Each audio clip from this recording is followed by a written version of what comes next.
exercise. So who is actually in management of the institution? Administer, one can broadly say, can be equated, or you can derive some sustenance from the nature of the management. Is the management of that institution in the hands of a minority? And finally, the point which you made was that merely because an institution is regulated by a statutory provision, a statute gives it the color of an incorporated body. A statute regulates various aspects of its existence, does not take away its minority character if the other parameters are fulfilled, namely the establishment and the administration. I think that I think is the point, Lord. But let me make it clear that I've said so that these institutions must be institutions of excellence. They must accept regulation. All kinds of secular regulations you must accept. That is what TMA Pi says, my lord. That is what is said in Kerala.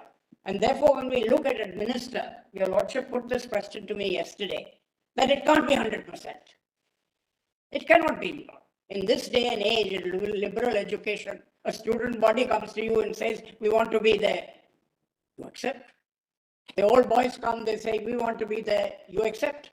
Now, these are big changes, my lord, in the concept of administer. Teachers have to be represented, for instance, in the management council by statutory provisions. That's right. A certain number of representatives of the teachers have to be inducted in the management council. Absolutely, my lord. And one has to accept this. Gone are the British days, my lord, when you did this or did that. Under the Constitution, you have to accept this. That is the point, my lord. And no minority can say, we don't accept this. The mere fact that some part of the administration is also looked after by non-minority candidates who have a representative voice by virtue of their service in the institution or their association or engagement with the institution will not, in that sense, dilute the minority character of the institution. And as Gandhi Faiz-e-Azam says, if other people come in there, what's wrong with it? Of course, there was a dissent, but that's a different matter altogether. But it can't be to the point where the entire administration is in non-minority hands. Quite right. We may not be able to lay down a numerical test, 50% of the administration or 60%. It will be very dangerous to do that. It is. It must be more in the nature of a qualitative test. Is the true essence of the administration such that the minority continues to be in... And the converse of that argument is the government should not interfere. That is what is said in TMA. And finally, when you are wrapping up today, we would like you to tell us what are the indicia of administration to indicate that AMU continues to be administered by a minority? Lord, what I'll show to your lordship is what was there in the 1920 Act is replicated in the 81 with some changes which are important. Right. So all that, you old boys are there, the several institutions which are Islamic are there, all that is there in the governing. Because we will have to also meet the test of is AMU administered by a religious minority? Right. Well, once goes to the government, the governing board, are they there or not there? Well, as a wit said in New York, is the there? And I'm going to answer the there is there. May I just, Lord, first outline what I'm trying to do? Dr. Dhawan, would you be able to wrap up today by 12 o'clock? So yes. By 12 o'clock? Yes, Lord. Then we'll give Mr. Sybil time until 1 o'clock. And then the others can, complete in rapid fire. Because we'd like to wrap up the arguments on this case by tomorrow evening. Because this bench is not available next week, but we would like to conclude the... Not that's up to your lordships, how much time we get. As we were discussing last evening, you have covered almost the entire, you will be covering almost the entire ground. Then the others would maybe throw in whatever they want to say apart from... But the other side must have time to present their case, and that's very important. May not be able to, my lord, because rather important. This would, my lord, it's a 7 judges bench, my lord, going down the history, my lord, and some of the facts, which obviously, my lord, I'm not as a criticism saying, not placed before your lordships, but we may have to place before your lordships.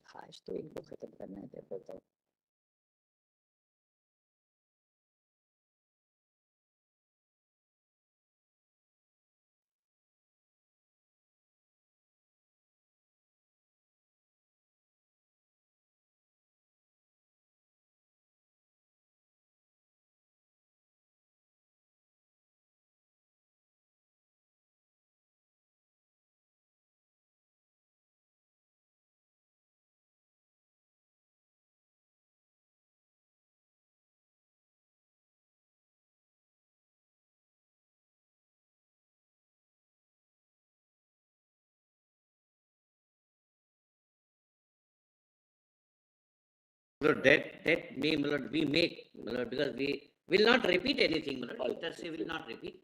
There are many things which we'll have to place. We'll see. Dr. Dhawan, well,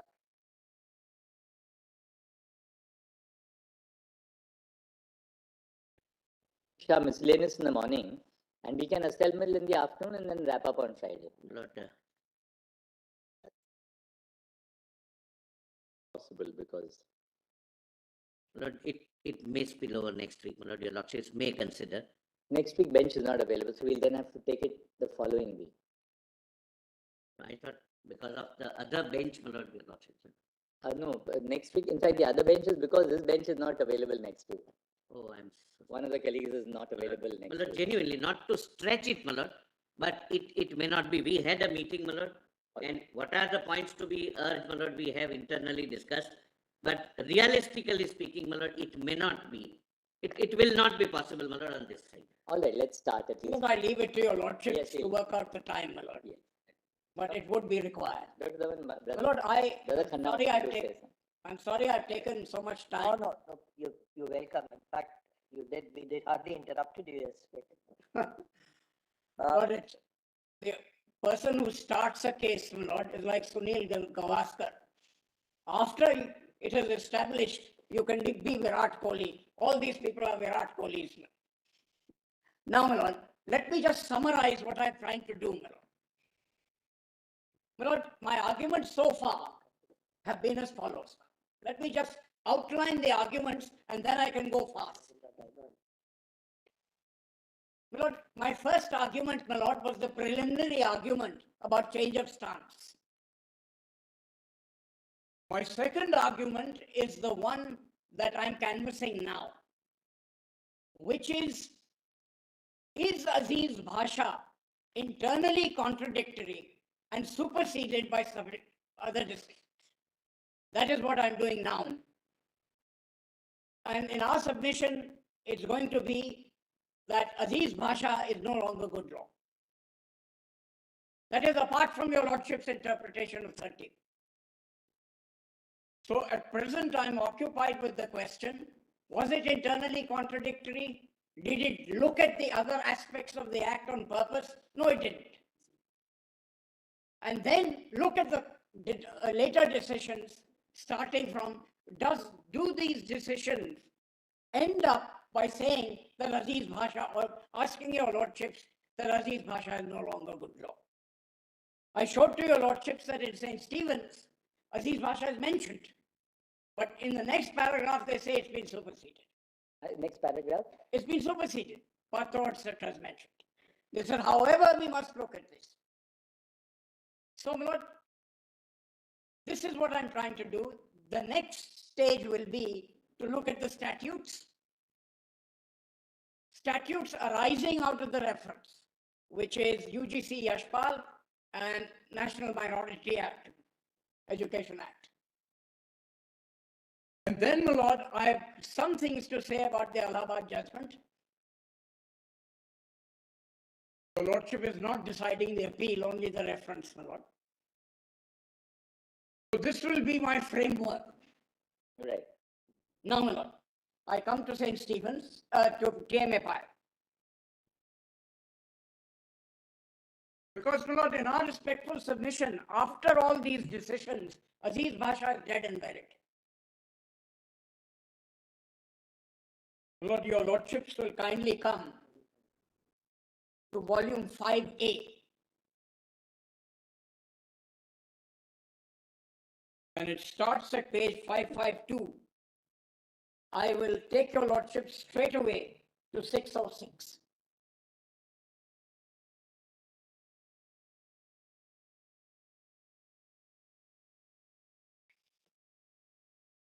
Now, my lord, your lordship has noticed in Aziz Bhasha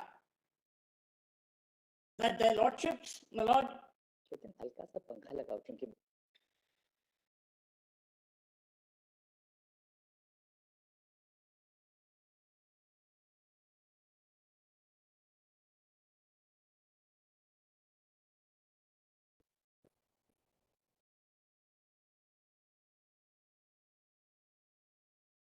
curtailing time. It's okay.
Aziz Bhasha, Article 26 was noted, as I showed to your lordships. But they said if you've lost your right under 30, 26 is irrelevant. Now, TMA Pi at page 606.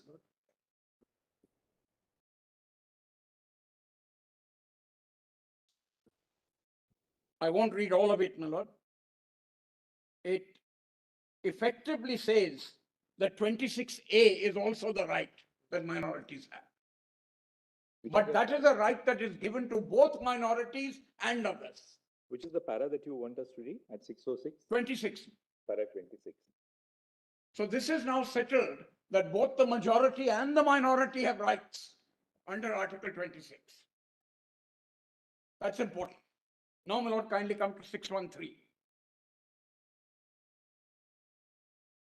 That's how Orville got the benefit of 26, right? That's right, my lord. And Orville, 26 has nothing to do with your minority status. Absolutely, my lord. If there is a majority, for example, in UP. Chinapaliti's judgment on Orville was about 26. Absolutely right. Now, my lord, in the state of UP, if the Hindus are in majority, they can resort to 26. That's important, my lord. The majority also, my lord, has a stake in 26. And that is how the Constitution has to be read. Then, my lord, may I take your lordships to page 615. I'm sorry, my lord. 613 is very important. In this, my lord, TMA Pi fleshes out what the meaning of the right under 30 is. It's now fleshed out. Come to 50, my lord, para 50, page 613. And on this, everything turns. Your lordship then? It says the right to establish and administer broadly comprises the following rights: to admit students, to set up a reasonable fee structure, to constitute a governing body, to appoint staff, and to take action if there is any dereliction of duty on the part of employees. This is what the rights, as I said, my lord, the antecedent aspects are different, my lord. What are the rights that come under establishment? This has now been established by your lordship's court. This is very important. Mr. Dhawan, sir, 50 would necessarily relate to minority. The right to establish and administer broadly comprises the following rights. All these rights are of the minority. My lord, in respect of 29 and 30. In respect of 30, 30. They were dealing with 30. So therefore, the minority institution would have the right to admit students. Minority institution would have the right to set up a reasonable fee structure.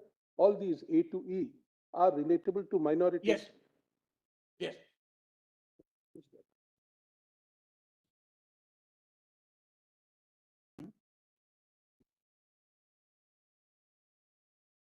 See the heading. I'm sorry. Unaided non-minorities. That's right. Because once you hold education as charity and you bring in Article 26 clause A, then they're dealing with aided non-minority institution. In that, under 50, they've given the power, the rights which they have the right to administer.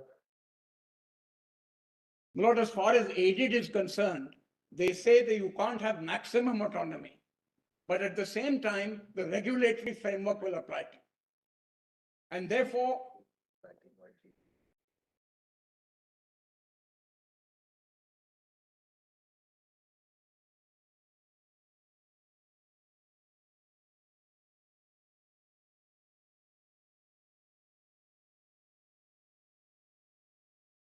Brother Dipankar Datta said, para 50 applies only to minority institutions.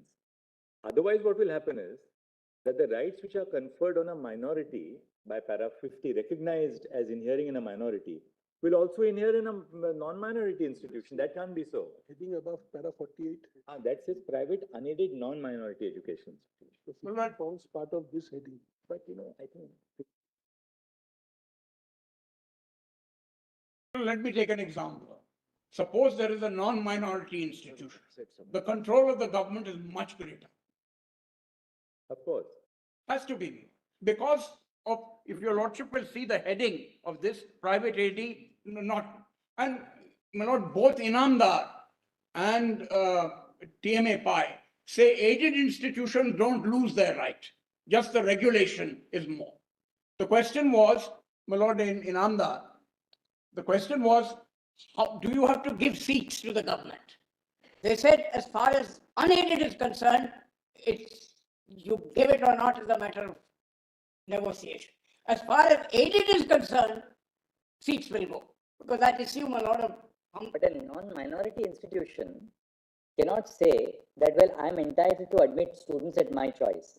If you are not if you are a non-minority institution, you can't say, well, I will only admit whatever students I want. Yes. From my denomination. Yes. Or for people of my liking. The right to admit is given only under Article 30. Absolutely. And even that is subject to the restrictions which St. Stephen's has imposed. That's right. I don't not quarrel with that proposition. St. Stephen's is a little more liberation, because it says, although the act is there, it doesn't matter, we will protect your discretion. And that is the significance of St. Stephen's. Now, my lord, may I take your lordships? Just 1 minute.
Lord, I'm now in Virat Kohli. I have to rush through this, my Lord. Yes. Now, my Lord, kindly come to page 615.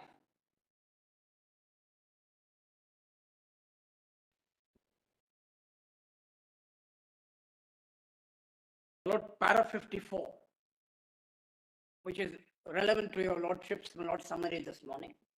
The right to establish an education institution can be regulated. Such regulatory measures must in general be to ensure the maintenance and proper academic standards, atmosphere, infrastructure, including qualified staff, and the prevention of maladministration by those in charge of the management. The fixing of a rigid fee structure dictating the formation of composition of a governing body, compulsory nomination of teachers and staff for appointment for admissions would be unacceptable restrictions. So, my Lord, the general law will lie. The moment you intrude, my Lord, that's why the balance is upset.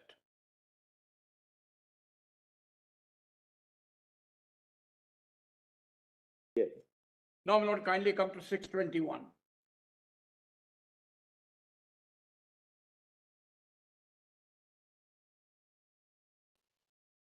My Lord, just above para 71. At Classitum D. It has been held that the conditions for affiliation or recognition which pertain to the academic and educational character of the institution and ensure uniformity, efficiency, and excellence in educational courses are valid. But they do not violate even the provision of Article 30. But conditions that are laid down for granting recognition should not be such as lead to governmental control.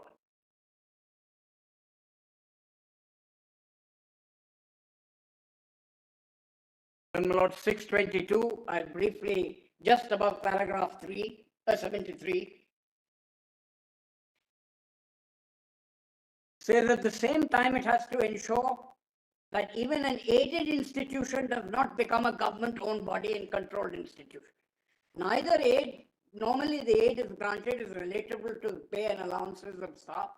Indeed, the management of private aid institutions has to incur a revenue. Such aided institution cannot obtain the extent of autonomy in relation to management and administration as would be available to private unaided institutions, but at the same time, it cannot also be treated as an education institution departmentally run by government or as a wholly controlled government institution to interfere with the constitution of the governing body and stuff.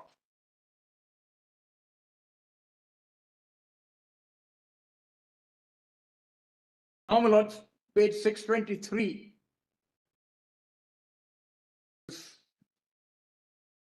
What is a minority, my lord?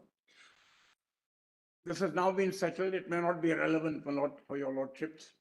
That is para 76, my lord.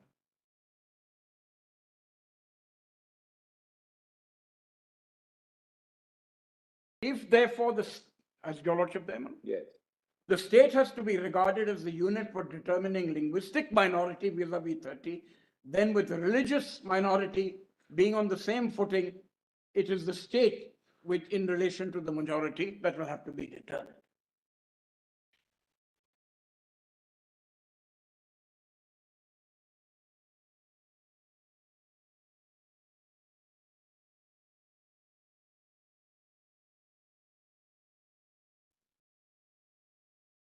On page 624, my lord,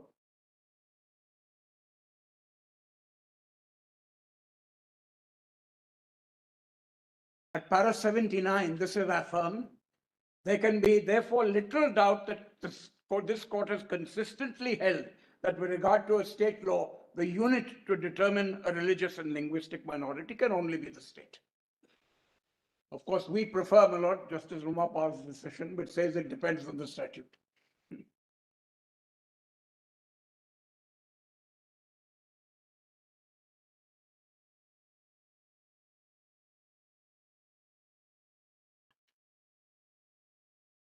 Now, my lords, 85, my lord, on page 625.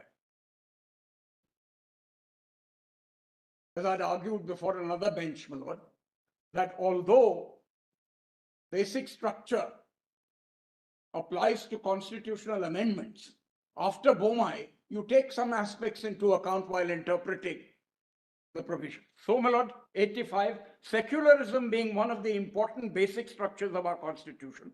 Article 27 provides that no person shall be compelled to pay any taxes, proceeds of which are specifically appropriated for the payment of expenses. My lord, I forgot to mention one other aspect, my lord.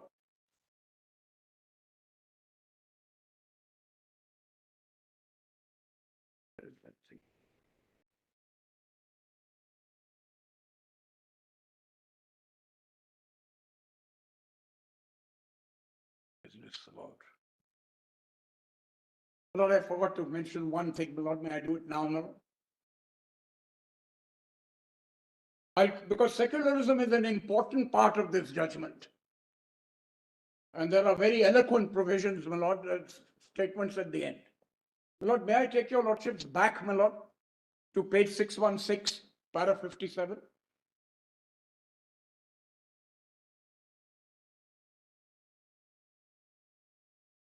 I'll just summarize it. Has your lordship got it, my lord? It says that charitable institutions can't be run for profit. And at the bottom of that, my lord, there can, however, be a reasonable revenue surplus which may be generated by the education institution for the purposes of development of education and expansion of the institution. You claim minority status, you become charitable, you can't be a profit-making institution. Now, my lord, I was on para 85. Now may I come to para 89. Dr. Dhawan, can you just repeat the sentence which you said just now? My lord, what the court says, if you are a charitable institution, which you would be under Article 30, you are not institutions of profit.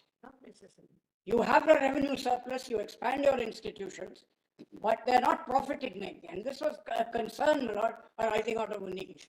Was this said in context of Article 26 or Article 30? 30. It would apply to 26 as well. It will apply to 26 as well, because 26 uses the expression for religious or charitable purposes. That's. I want to flag this, my lord, because this is something that the minority institutions must accept. Education has become a profit-making exercise. This court says, claim charity, you are not. And we accept that. Now, my lords, may I come to 85, which I've read.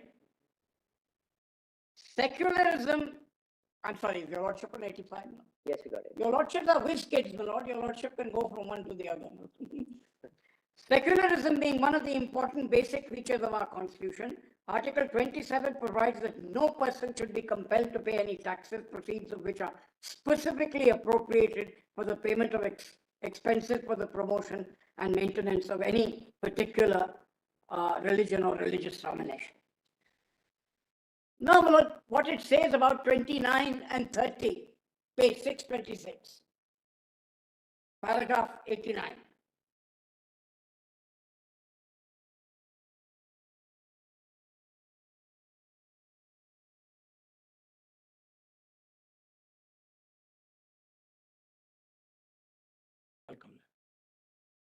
So, my lord, it says Article 29 and 30 are a group of articles relating to the cultural and educational rights, and then it analyzes what 70 does and 30 does. Then, my lord, a very important aspect in para 93 at page 627. Actually, see, para 91, that makes the distinction between Article 26 and 30 That's right. clear. That's right. And it says it applies also to majority institutions, 26. I should have placed that.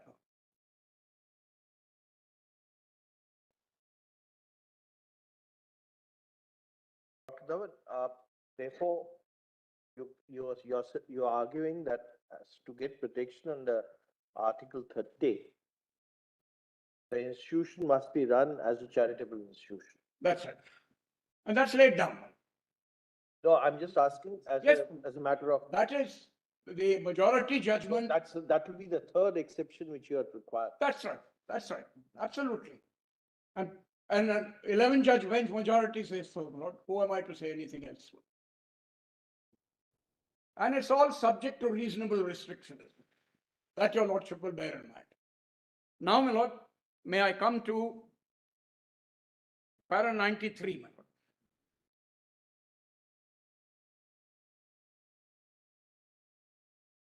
Can Article 30, I'm sorry, Lord. Yes. Can Article 31 be so read as to maintain that it contains an absolute rights of minorities, whether based on religion or language, to establish and administer educational institutions in the manner they desire, without being obliged to provisions of any law? So this, my Lord, is elaborated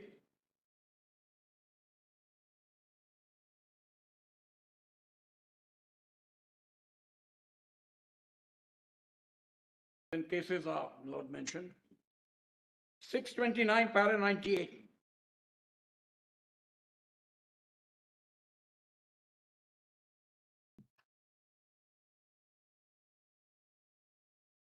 It is clear from the aforesaid discussion that this court came to the conclusion that in the case of minority educational institutions, to which protection was available under Article 30, the provisions of 29(2) were indeed applicable. You can't force, if you've given aid, you can't force people to attend.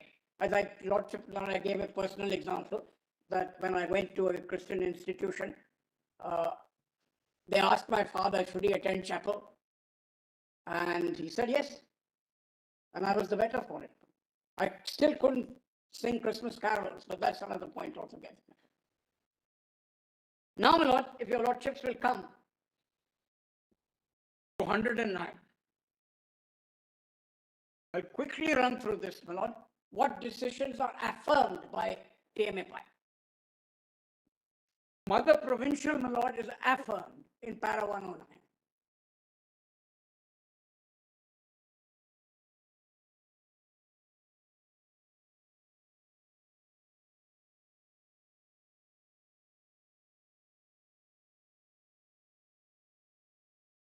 Now, my Lord, it goes through St. Xavier's from 113. It's an important decision, my Lord. I didn't go through it because KMFI supersedes it in some respect. Now comes, my Lord, the famous dual test that was there in Siddharth. That your Lordships will find on page para 122 on page 641.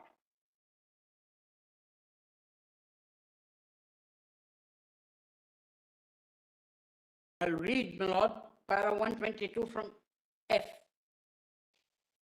My Lord, the English don't say placetum, they say placement. The regulation must satisfy a dual test, the test of reasonableness and the test that it is regulative of the institution, to making the institution an effective vehicle of education for the minority community or other persons who resort to it. One of your Lordship's questions yesterday was about this. It was permissible by the authorities to prescribe regulations which must be complied with before a minority institution could seek or retain affiliation and recognition. But it was also stated that the regulations made should not impinge on the minority character. This is, my Lord, in the last line, that it says a balance must be obtained, and the Lordship say at the end of that paragraph, in our view, this is the correct approach.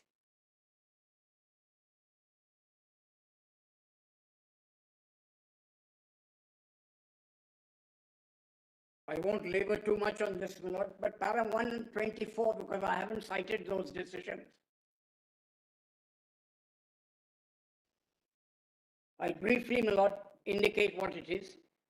The decisions that are important, my Lord, are mentioned in para 124. For example, Lily Kurian, Constitution Bench, if you have to go to an outside authority like the VC, they said, I'm sorry, that's bad. Then Christian Medical College applied the industrial law.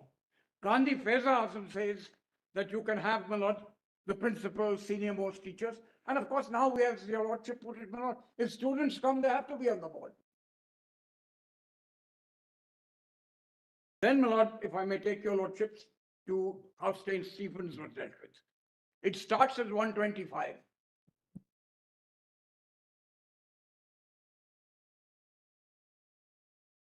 I won't read the paragraphs that are approved because I've given them to your lordships. Your lordships will find that, my lord, on page 444. 644. And then, my lord, your lordships will see para 9. Para 127, my lord,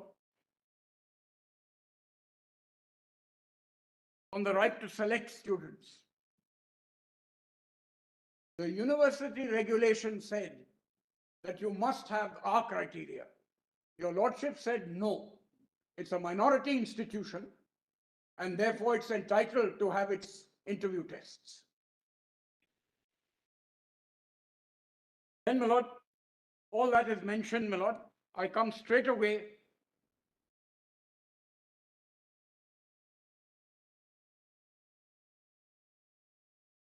that will continue, my lord. The 135 is important, my lord. We agree with the contention of the learned Solicitor General that the Constitution does not give an absolute right. In Siddharth Bhai, they said it is absolute. So they said you have to take into account national aspects, and 134(6) decisions of this court have held the right to administer does not include the right to maladminister. 138 is important. It actually says and sums up what St. Xavier's did. I come to 138. Yes. It's important. As we look at it, Article 31 is a sort of guarantee and assurance to the linguistic and religious minorities of their rights to establish and administer educational institutions. Secularism and equality being two of the basic pictures of the Constitution. Article 31 ensures protection to the linguistic and religious minority, thereby preserving the secularism of this country. Furthermore, the principles of equality and secularism of the country, furthermore, the principles of equality and secularism necessarily apply to the enjoyment of the rights. No law can be framed which will discriminate against such minorities with regard to establishment and administration. This, my lord, sums up St. Xavier's. And over the page, my lord, on 650, your lordship will see St. Xavier's is quoted.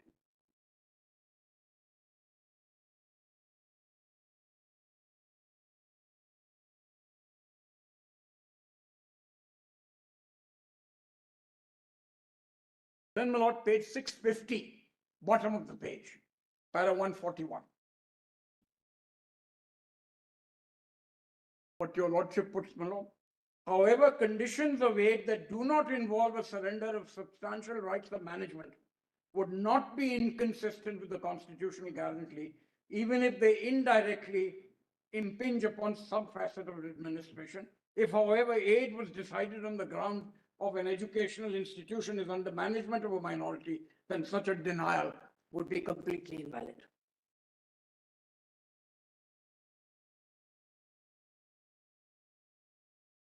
And, my lord, paragraph 143.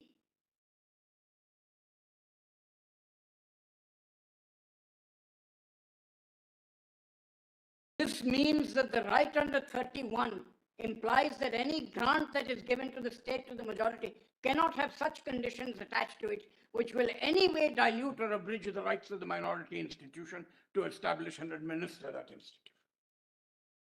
So that's the balance, my lord, that is there in the dual test.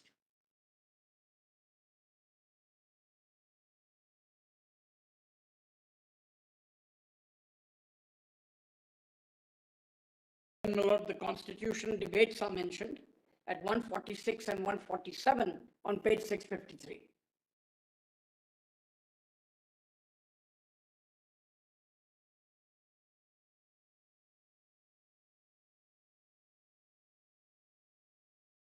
We have not got in our submission aspects of the Constituent Assembly. I will not repeat it.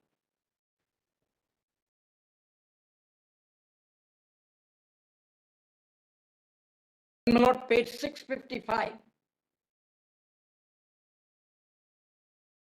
Para 151.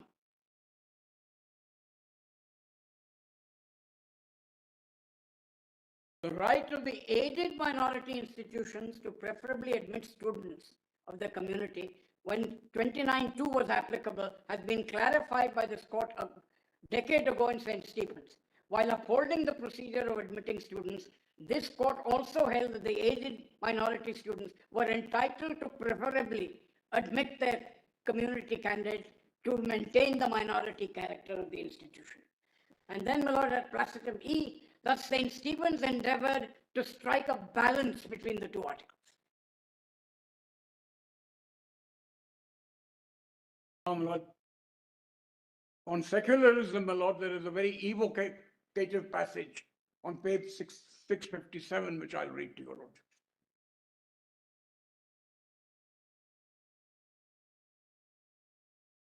It captures the diversity of India, my Lord, and its importance.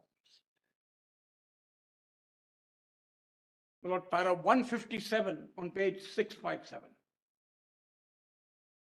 For the healthy family, it is important that each member is strong and healthy. But then all members do not have the same constitution, whether physical or mental.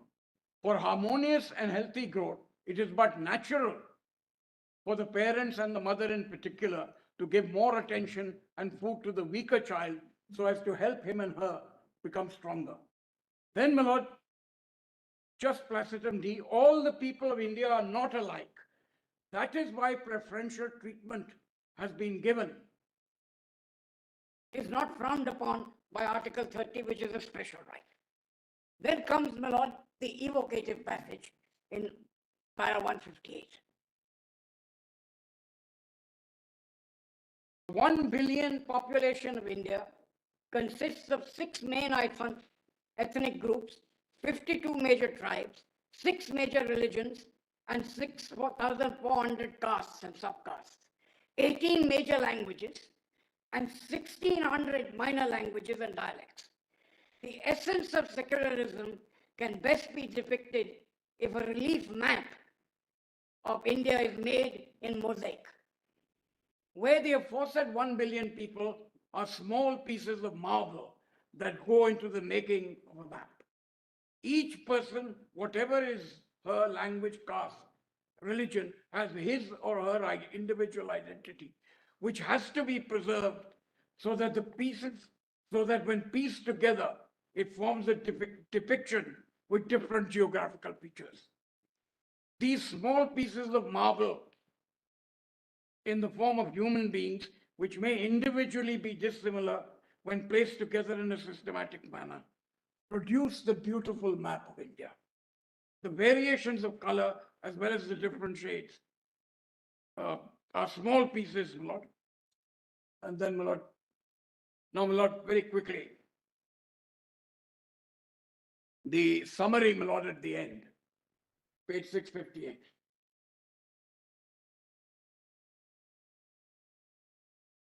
Three B, my Lord, which emphasizes of their choice.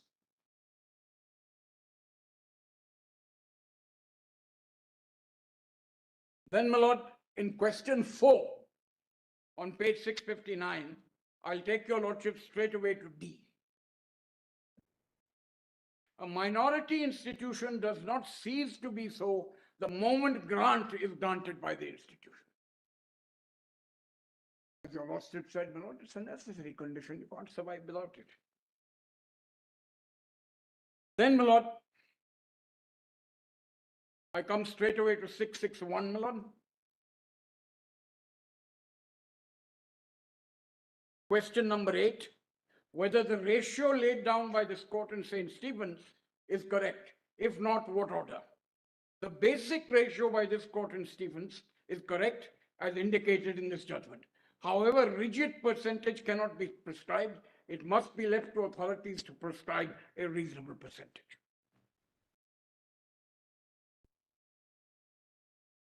Then, my lord, question number 11 on 662, that it applies to postgraduate level. At some stage, my lord, when it was argued, TMA Pai before 7-judge bench, my lord, one argument made by Justice Anand was, don't have it for tertiary education. My lord, that has not been accepted. Now, my lord, I am done with this, my lord, and I'll summarize what I've said. In the light of these decisions, it cannot be said that Aziz Bhasha is good law.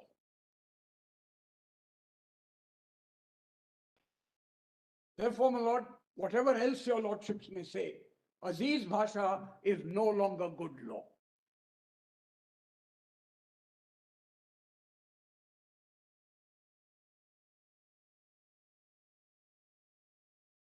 On that, there can be little doubt. Dr. Dhawan, how would you summarize as the essential foundation of Bhasha? And how, to what extent is Bhasha now overruled by, implicitly, of course, by... Lord, our respectful submission was in two areas. Bhasha said that if there is an intervention of a statute, then you lose your character as a minority institution.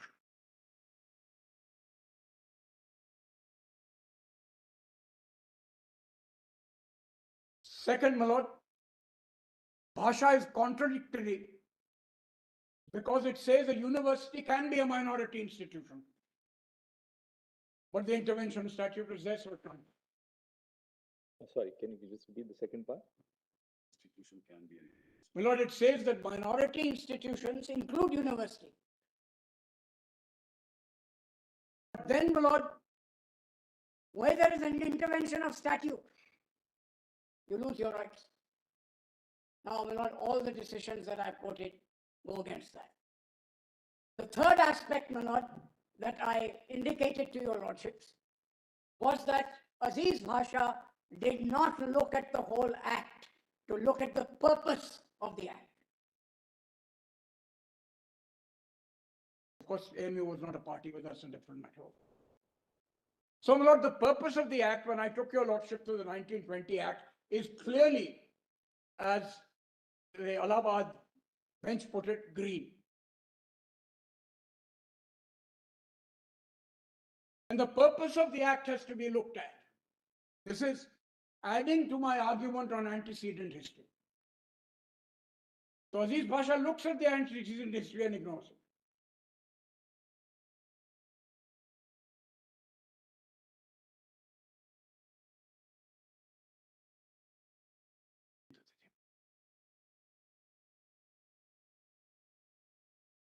Uh, 4A.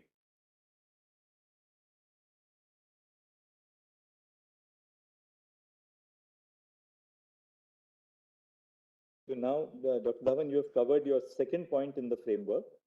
That's right, my lord. Now we go Apart to from the preliminary, I have covered the point. Aziz Bhasha and the later decisions. Now we go to the third aspect, which is the analysis of the statutes, UGC, and the Now, national Aziz Bhasha, my lord, through Yashpal, indicates the UGC Act. And, my lord, it also recognizes the National Minority Education Act. I want to quickly place those before you. Right. Let's kindly come to 4A, volume 4A.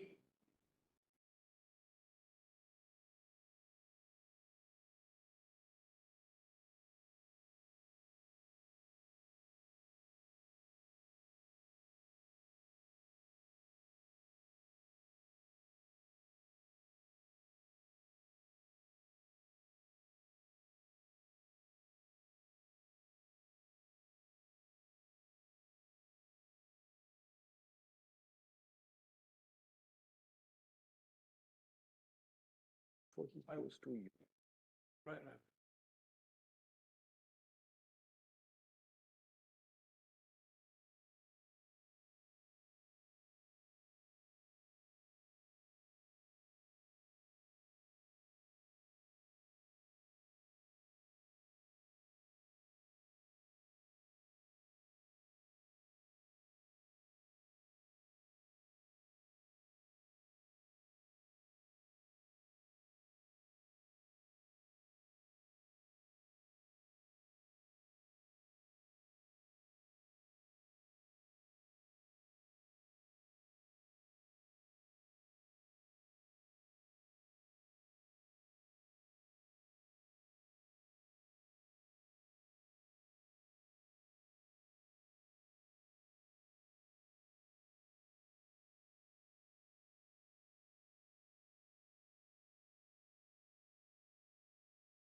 What we would really like to have is a clear analysis of how the 1920 statute has unfolded.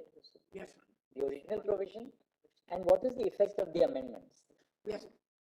Because let's look at, then we can go to UGC and I'll finish this in 2 minutes. UGC and Yes. all that. And then we'll, because that is to our mind very crucial. Yes, my lord, the amended act. That chronology I am going to give in my own way, my lord. That's why, my lord, if I always respect the solicitor's own way. Yes.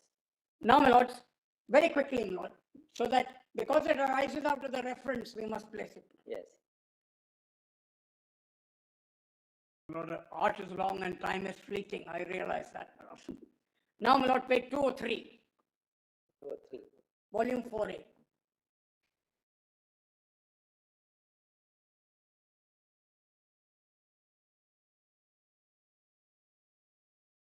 It says university means a university established or incorporated by or under.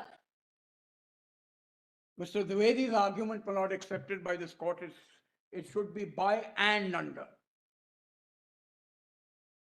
This is Yashpal, so I'm dealing with that.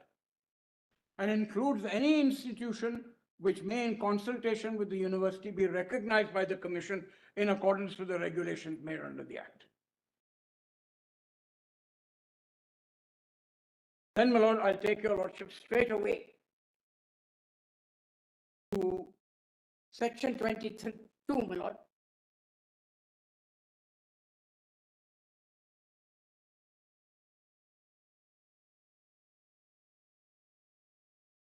(22.1), my lord, on page 214.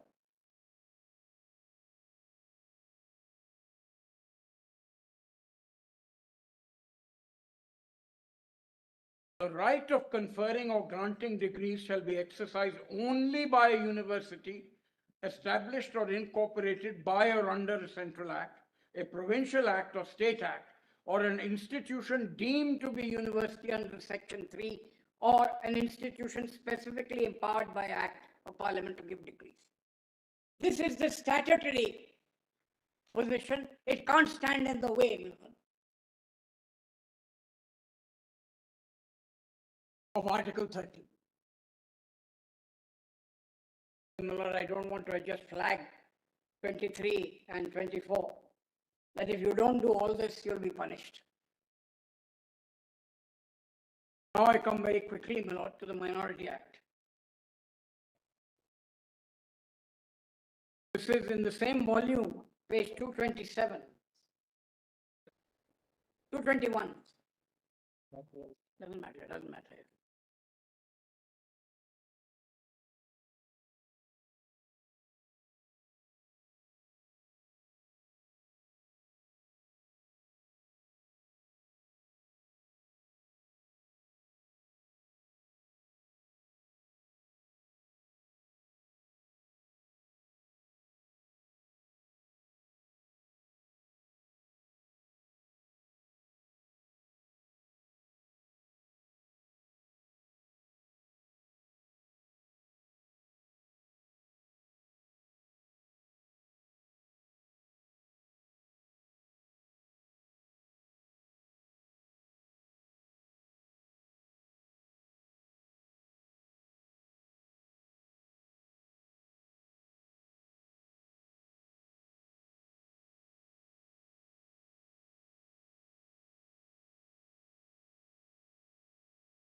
If the UGC Act is seen, it will have to be by statute.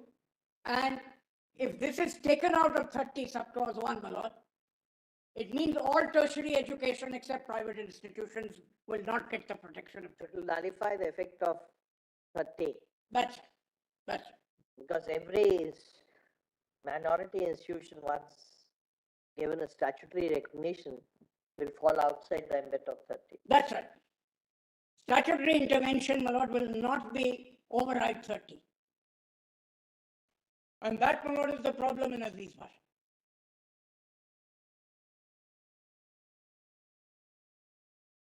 That is why, my lord, it was heavily criticized by Sirvai and other people. I just give the pages of Mr. Sirvai's. I won't go more than that. Give me the pages. It's in volume 3G, my lord. I won't take your lordships to it. Page 185. And the judgment, my lord, St. David's is there. I've already argued that it's not a proposition, which is correctly stated in Aziz Pasha. Now, my lords, I come back to the National Minorities Act, which is in 4A, and I'm going to page 221.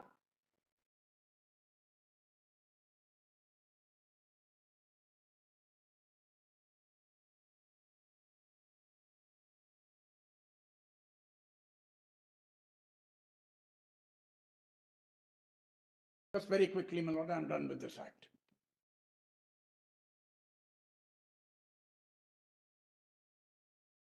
The lordship has got 221. Now, my lord, 2G. What is a minority educational institution? Means a college or educational institution established and administered by a minority or members.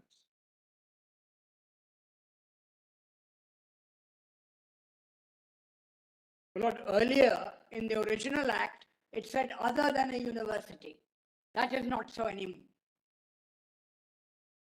In 2004, my lord, universities were not included.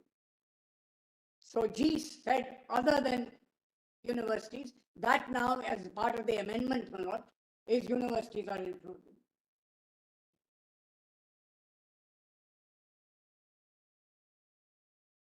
I don't want to go back, my lord, to the original act. I quoted that in my written submission.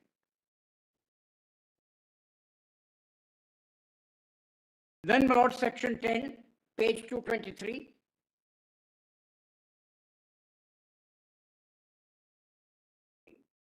Section 10. Subject to the law contained in any other law for the time being, any one person who desires to establish a minority education may apply to the competent authority. This is for the future now. Justice Diamond's judgment in St. Clooney looks at it. I don't want to go there. And then 11 to 24. The commission on page 224F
what I'm saying is that Article 30 through this Act has been made a statutory right.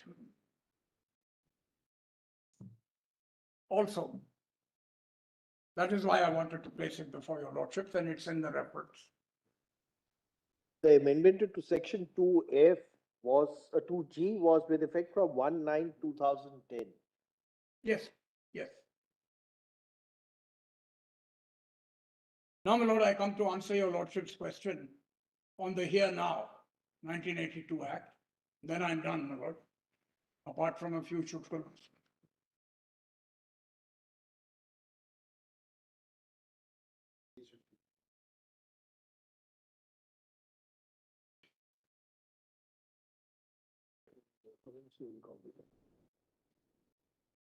My lord, this is dealt with in my written submission at page 50, but I'll take your lordship to the Act first. The written submission, my lord, is comprehensive on this. This line of statutory provision, where will we get them? Sorry, my lord. Which volume will they be in? My lord, 3G, my lord. Page 30. We've got the book as well if your lordship wants it. Just look at the, It's there.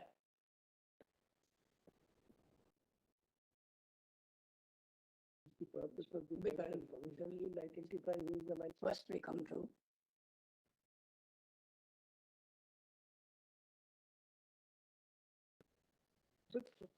हमारा कहाँ है? हमारा ही है.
I'm on the last leg, my lord. yes, Now, my lord,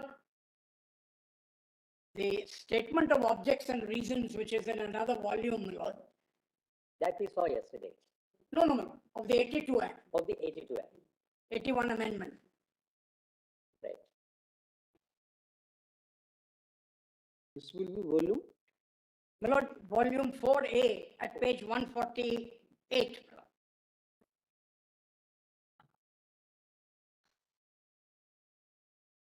Page, volume 4A, page 88, right? Sorry, ma'am, 148. Okay. Well, should we look at the Act first? Well, my lord, let's- Yeah. because the purpose of the Act, my lord, has to be understood. Yes, And the we Allahabad saw, High Court actually struck down 3 provisions, my lord. because they were a usurpation of judicial power. Yes, yesterday we saw volume 4A, page 88.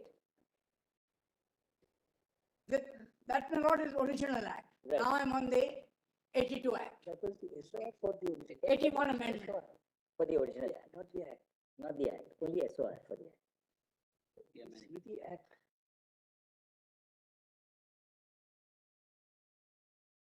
Look at the original act and then see how that act has been modified by the 81 amendment. I've already Then we know placed what is it. deleted by the.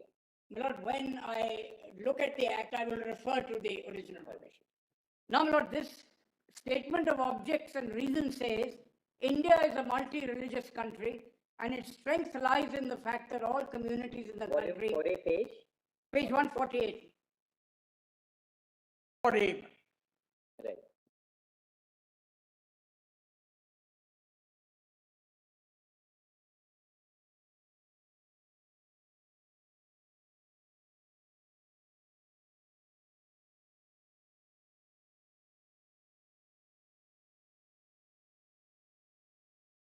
Yes.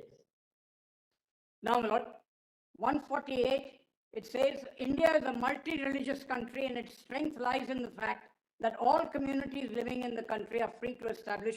Educational and other institutions of the choice. The government have introduced in Parliament An amendment to remove doubts in the minds of the Muslim community regards the character of Muslim universities, but the amendments of the Ali Muslim would be meaningless and would become redundant if statutes are not amended to satisfy the sentiments of the Muslim community. Now, my lord, I'll just take your lordship very quickly, my lord, to section 2.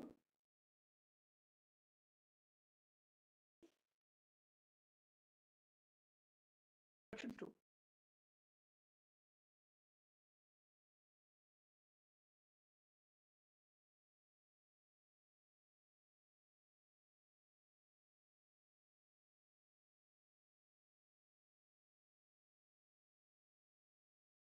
Yes.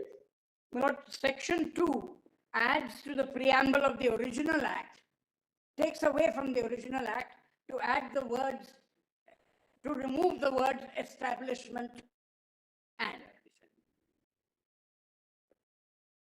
It's only incorporate. Right. And the Allahabad High Court struck this down, saying it was a usurpation of judicial power. Parliament was sitting in appeal.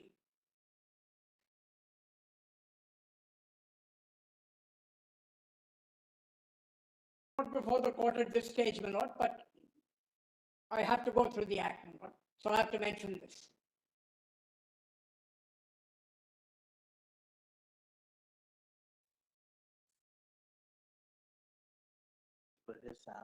This must be.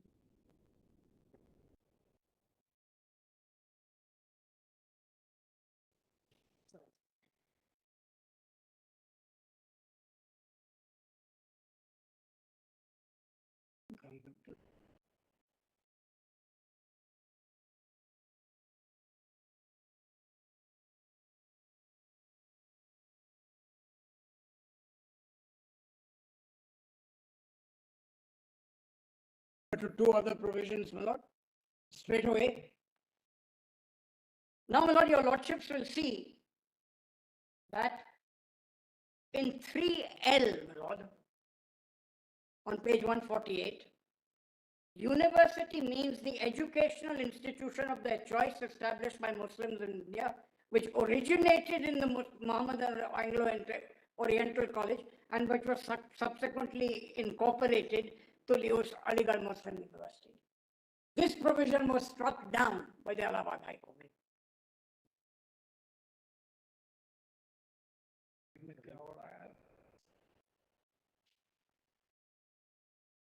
Then, my lord, I come to 5.2, section 4, subsection C.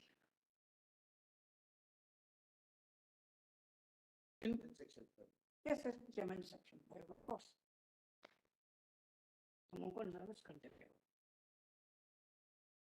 now, my lord, Amendment of section 5 in 4 is to promote especially the educational and cultural advancements of the Muslims in India.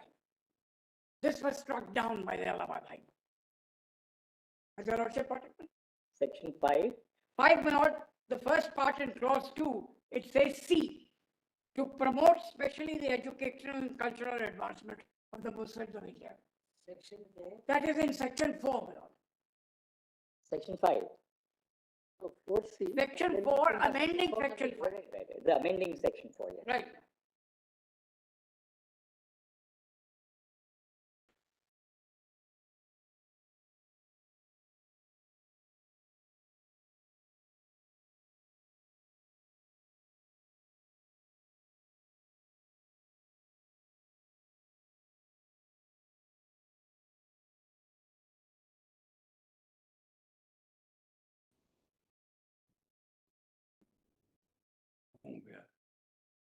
Are you challenging all the three striking downs or?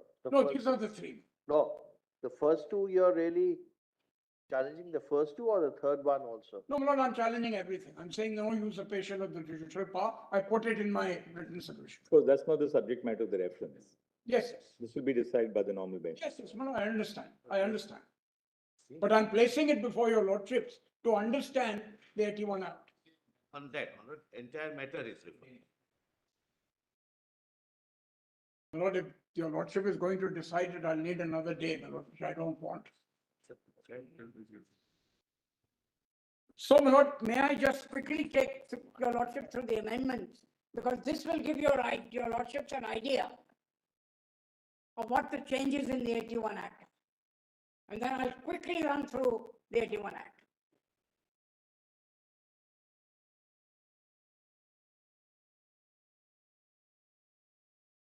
May I proceed now? Then, my lord, your lordships will see that Change in 2L which is made by the word, how was 2L earlier prior to the amendment? there was no 2L. There was There was a 2. university Right, means right. Aligarh Muslim University. I think I can assist the court. Because, volume 3G, I'll tell you why I asked the question. Volume 3G, I have multiple windows open. Volume 3G, At page 40, contains the amended definition of university. Where is the original definition of university? Which volume will we get it? It's same volume, page 5. page 5. But originally it just referred to the university. Now it's gone further. And this is struck down.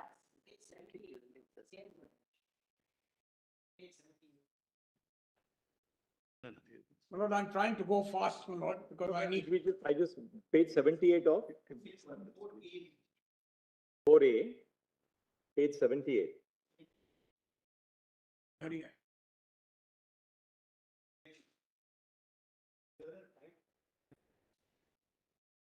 Anyway. Right, I got it.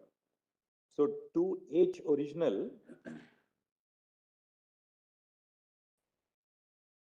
University will be Aligarh, left hand side.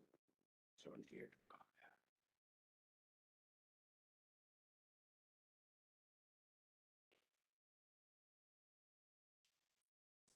So page 78, I'm obliged to my learned friend, my lord.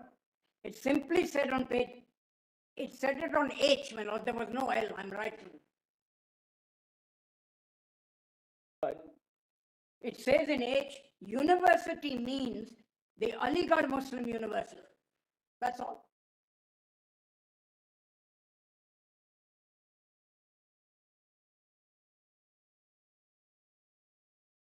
Is it clear now, my lord? Before the 1981 Act, Yes, you had I, J, K, up to H, my lord. because the original Act has only up to H. That's right. Now, original H was obviously substituted sometime before 1981 by some other Act. 51, 65, 70. Right, so we just want to see the whole unfolding how it goes. I'll be. My lord, let them place it, my lord. That was there in Aziz Bhasha as well. So, But in there any is rate, a time constraint. the original definition of university said the Aligarh Muslim University. Yes. This amendment says established by, means the educational institutions of their choice, established by the Muslims of India, which originated as the MAO College Aligarh and which was subsequently incorporated as the. This brings in the history. So really speaking, what this tries to do is to take away the basis of Bhasha. Because Bhasha says it was not established. It was not established. Absolutely right. And that is the issue, my lord, in the appeal. The basis or not, that was the question. Attempted to take. Yes, attempted to.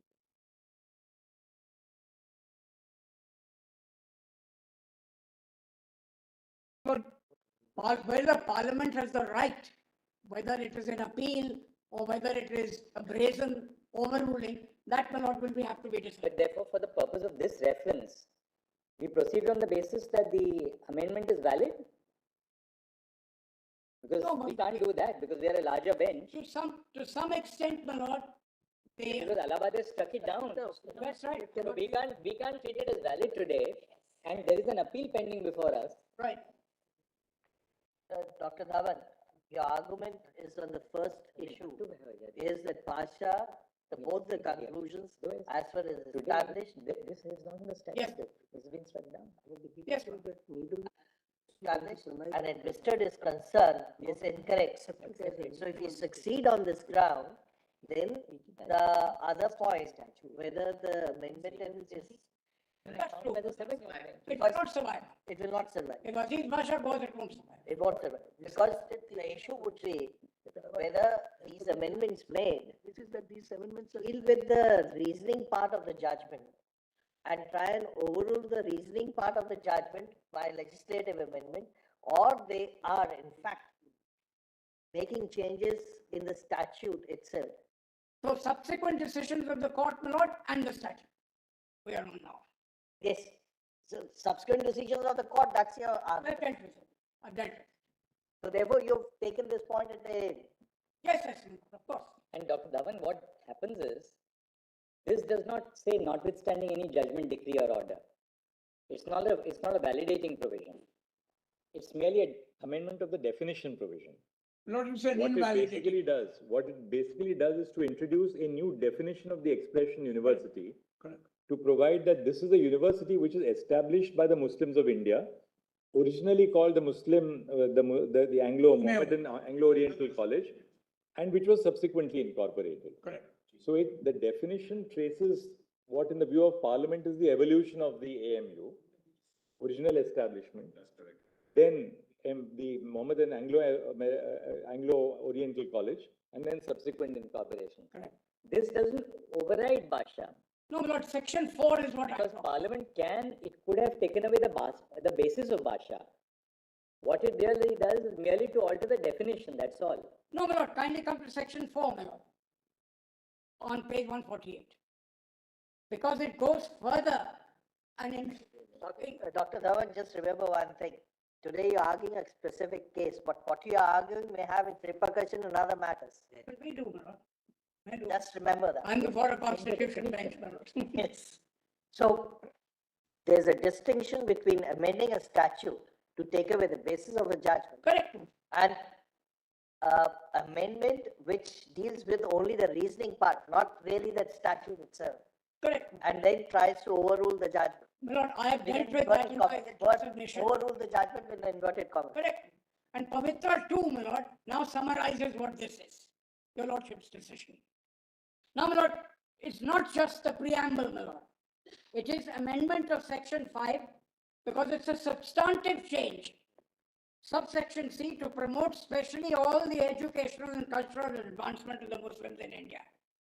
So it's not just, my lord, the statement of objects and reasons. Or the definition clause. This was also struck down.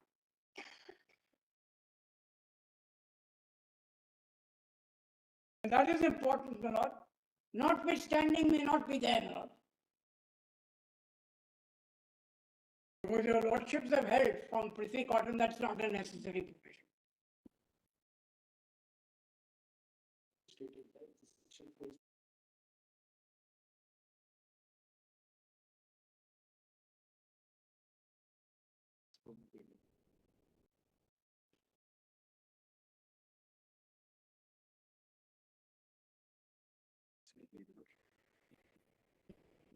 anyway.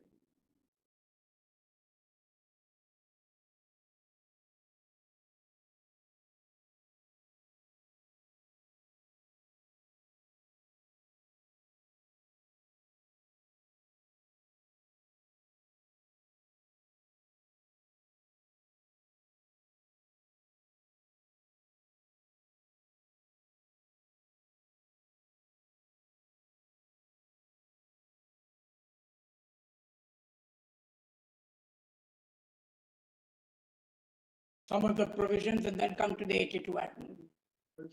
The Lordships will permit me. Lord, 140. Was it made with retrospective effect or was it prospective? Lord, our argument was that since it's a declaratory statute, it will have retrospective effect. It's in my submission. It doesn't specifically say so, Lord, but it's a declaratory statute. Your Lordship's judgments on this are quite clear.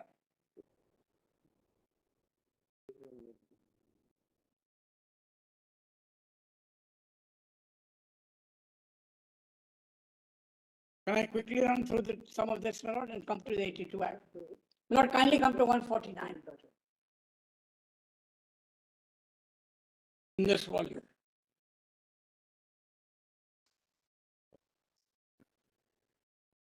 The proviso on 149 that nothing in this section shall be deemed to prevent religious instruction being given in the manner prescribed by the ordinance.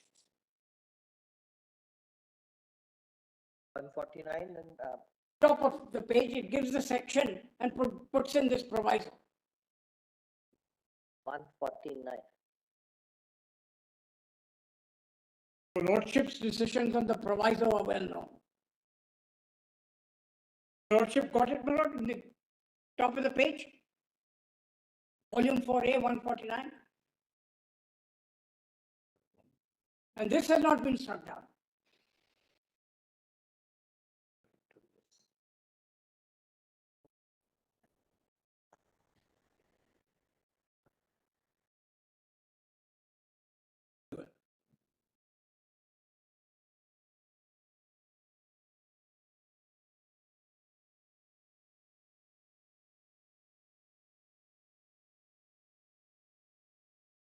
I quickly go through the Act.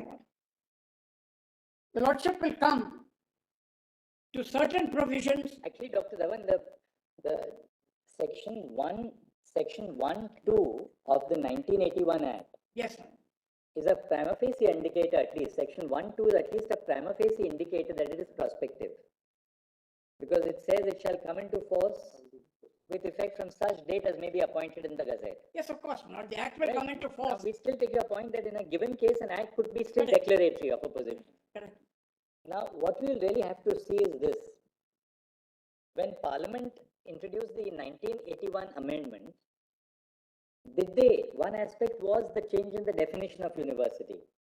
But did the substantive provisions of the amended statute make a fundamental change in the basis of the decision? My respect. Because if it did not make any fundamental change in the basis of the statute which was interpreted in Bhasha, then clearly it's outside the power of Parliament to do so.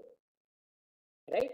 If Bhasha says, look, I am relying on these statutory provisions to indicate that this is not administered by a minority, Parliament can then amend the statute, even with retrospective effect, to indicate, well, I'm altering these provisions to ensure that it is run by a minority. That Parliament can do. But if Parliament does not do that, if Parliament has not done it, it cannot merely by a change of definition overcome the impact of a binding judgment of Parliament. My respectful submission, if you see the change in 5C, it is a substantive change. So let us see now which are those substantive changes that the 1981 Act brings about, and do those changes take away the basis of Bhasha? That's right, Manoj. And therefore, it's not just the preamble and the definition. 5C to promote especially the educational and cultural advancement of the Muslims. then Dr. Dhawan, if you say that it's a substantive change, then how do you say it's retrospective? My Lord, because of these Bhasha being so limited, No, It is very clear. that's a separate argument. Yes. That's a separate argument. Correct. That argument stands on its Yeah. own legs. Correct. It doesn't have to depend upon whether it's substantive or procedural. That your lordships will decide. I can only, But if you, once you say it's a substantive amendment, then it will, question of retrospectivity will be in my lord, different. my respectful submission is it changes the basis. It is not a brazen overruling as your lordship puts it. I've not pointed out anything. No, It's just a question. Just a question, it's not my opinion. No, my lord, that is the whole purpose, my lord, of the Allahabad judgment. But that's a different matter, my lord. And therefore, my lord, on 149, the proviso is also a substantive change. Of issues which will come up, but no, not confined to our. Correct. Not of, on amendment of such a nature. No, they will come up, my lord. But I'm merely placing it because your lordship wanted to know what the changes are. And the 81 amendment, my lord. Dr. Dhawan, there are two separate issues. One, the first part of your argument has been that Basha is wrongly decided. Correct. Basha is wrongly decided on the basis of the statute as it stood on the date Basha was decided. Okay, that's one aspect of the controversy. The second is that the basis of Basha is taken away by the subsequent parliamentary amendment, and which has been rejected by the Allahabad High Court. Allahabad High Court says you have merely nullified the effect of the judgment of the Supreme Court, which is not open to you. Absolutely. As Parliament. But that is the subject matter of appeal before your lordship. I'm only on this. Can we really separate out one from the other, perhaps? Because for our purposes, correct. Do we proceed on the assumption that the 1981 amendment is valid or invalid? We will have to treat it as invalid if we are not adjudicating upon it, because then we have to proceed on the basis of the law as it stands following the judgment of the Allahabad High Court. That's right. Allahabad High Court says invalid. Right. I'm saying, my lord, that decision is wrong. You are right. So if we have to treat it as wrong, yes, we can treat it as wrong provided we overcome or overrule Allahabad. Of course, right? For the purpose of this reference, if we treat it as valid, we will be sub silentio saying that Allahabad High Court's decision is incorrect. In which case, if we send it back to a 3-judge bench, what will that 3-judge bench proceed on the basis of? They will say our 7-judge bench is proceeding on the basis that says it's invalid, then certainly it creates problems before the 3-judge bench. If we At say that present, I'm saying prima facie, this is what the 81 Act sought to do. Just read the Act, nothing more than that, so that your lordship knows what the Act does, and decide the question that has been referred to. But Mr. Sibal, when we read the Act, we will have to therefore excise those portions of the Act which are not in existence by virtue of the Allahabad judgment. That's not for adjudication in the reference. Your lordship did not touch upon it. You answer the basic reference question. My lord, your lordship. Since your lordship wanted to know what happened, this is only to show to your lordship. Mr. Sibal, there is one problem. My lord, your lordship. The minority character. In this reference. No.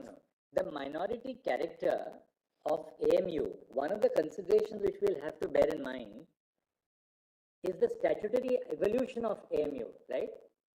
Now, in taking into account the statutory evolution of AMU, we have to look at the amendments which are made and the validity of any view taken by a high court striking down that amendment. That's a live issue for us. For the purposes of this reference. How do we ignore that? My lord, for the purposes of this reference, treat it as that, as a statute that's been this void. For the purposes of this reference. You decide the question.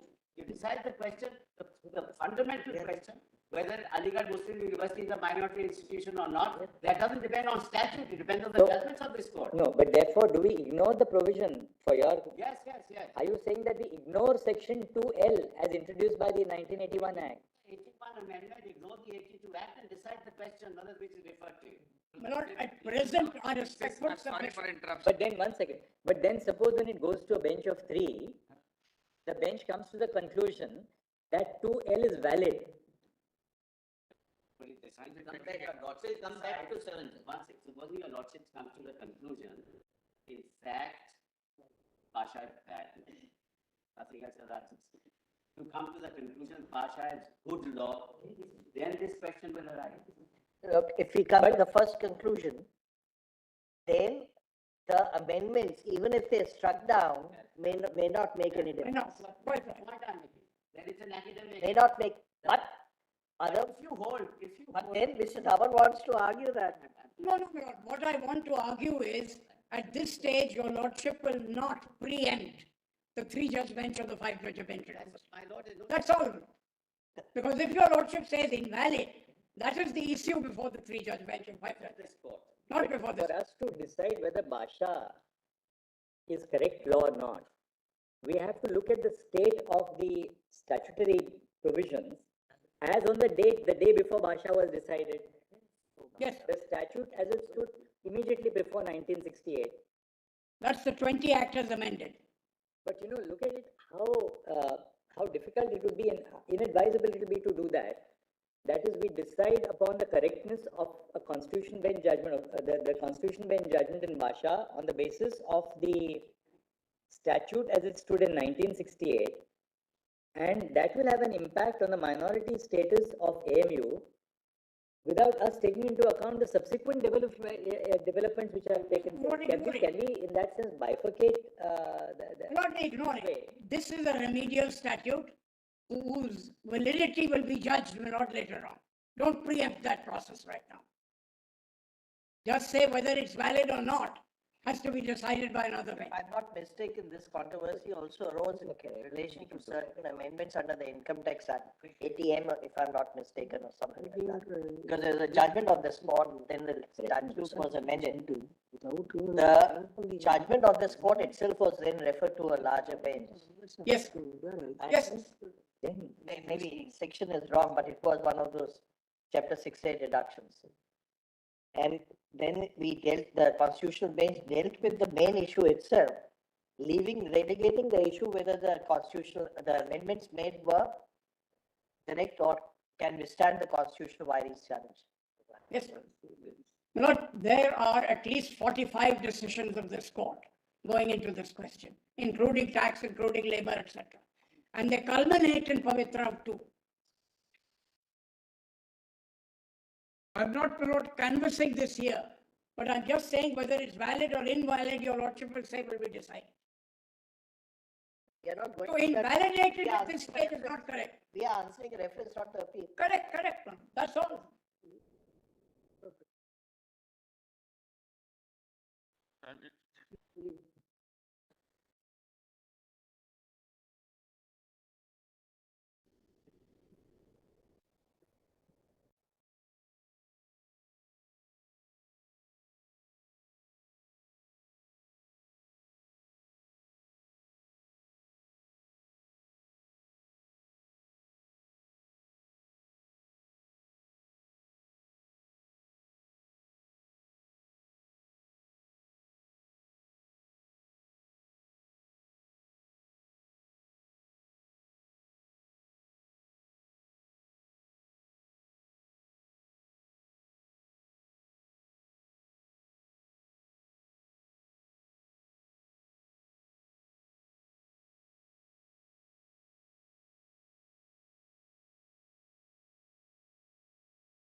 that our position is, your lordship should say the 81 lakh validity of these sections will be decided by that bench.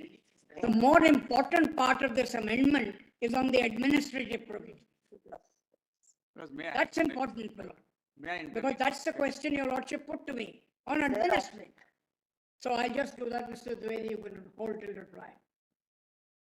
No, I just wanted to say this, that the whole reference is arising in the backdrop of a challenge to the Allahabad High Court judgment, which has struck down this. That's the basis of the reference, and it comes to your lordships, and that's the way there's an issue on that. In fact, I was very surprised by this pleas raised by Dr. Dhawan. His primary argument is the reasoning given. Forget about he's saying accept the statute as it existed. The reasoning given to hold that the university is established and administered not by the minority community is wrong. So he's challenging that, and he relies upon he relies upon two arguments. The basis of the judgment itself is flawed internally, and in terms of the law as laid down by this court, starting from Kerala, right till the end, TMA Pi, etc. He's not referred to the subsequent judgments after TMA Pi, but that's with respect. Now the second aspect is, if we accept that argument of his, there's no difficulty then. But if we reject his argument, then the constitutional validity of the vires of the 81 amendment arise for consideration. 81 amendment per se has not been referred to this, appeal has not been referred to be decided by this bench. So that's the basis of the reference. If you take it away, then it becomes the review petition against 81 order of Justice Fazalari had petition. nothing to do with the amendment. I'm sorry, 81 order of Justice Fazal Ali does not pertain to Allahabad Muslim University. Correct. It was some different institute. Correct. Thereafter, when the challenge to the Allahabad Let us finish. But there's a point. Let us finish. There's a larger point. The question is when to the larger point. No, the 1981. This is not fair. No, this is not fair. I'm at the fag end of my argument. They have the right to reply. Whether it comes in the reference or not, your lordship will decide. So this is not fair. This popping up, my lord, I've rarely seen in this So court. we can also raise voice, Mr. Dhawan. No, my lord, it's not a question of raising voice. Let me proceed, my lord. Only one thing. Let me proceed on the 81 amendment, my lord. The 81 amendment has two parts. One part relates to Aziz Masha and those changes. The other part, my lord, which is the more important part, relates to administration, which is not struck down. And I'm putting it before your lordship because I have to. But your lordship's question is, what about the administrative parts? I quickly run through them, my lord, and I want to sit down. Yes. So, my lord, kindly come to page 149. 149, volume 3A? No. Oh, sorry, we are at volume 4A. Yes.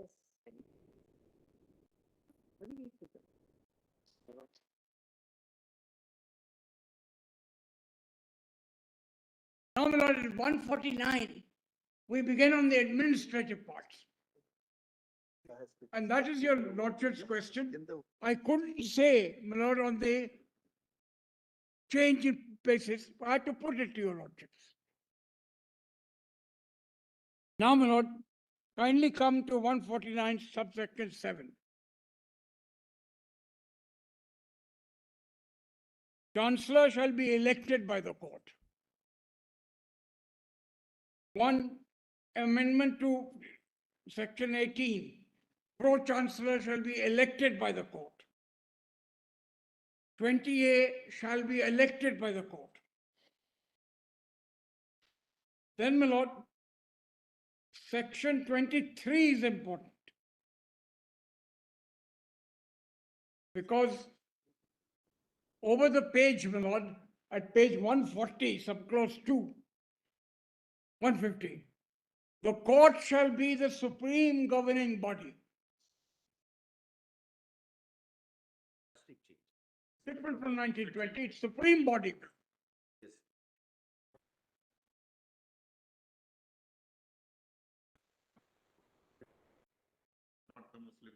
My lord, I love the choir, my lord, but I don't have to deal with it. So, my lord, if your lordships were to see all this, and that is the important thing, that the administration, my lord, it makes it absolutely clear, will be under the supreme body. That is the question your lordship put to me. That question of changing the basis, my lord, will be decided later. Inconvenience will be decided. And de facto, my lord, I've shown to your lordships that de facto they are all part Muslims. That's how the Union of India sees it when these appointments are made. In my written submission, my lord, it's at para 67, page 67. The de facto argument is also there, my lord, because you all gather it to see who is actually administering. Now, my lord, may I come to the 82 Act very quickly? 81 Act, page. This was the 81 Act. We've dealt with the amendment, now we look at the Act. Yeah. Because all those provisions about Islamic, promoting, all those are there.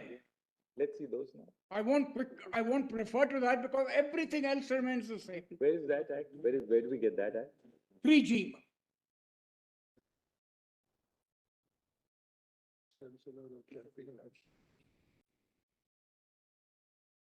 That is at page 38, my lord. Is it? Yeah.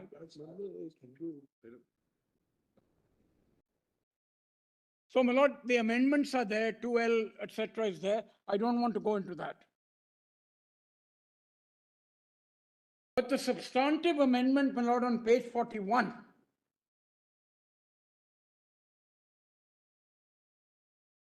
section 5, subclause C, is not definition, my lord. It's a substantive amendment. Section? My lord, 41, the change in C, which has been struck down, but that's a different matter altogether. 5C. But if you see 52A, which has not been struck down, to promote Oriental and Islamic studies and give instructions in Muslim theology. This has not been struck down. It remains.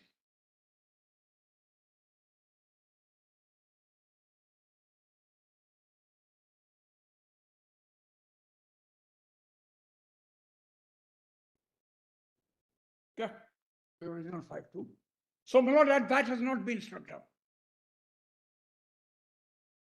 Then, my lord, page 42, if your lordship will permit me.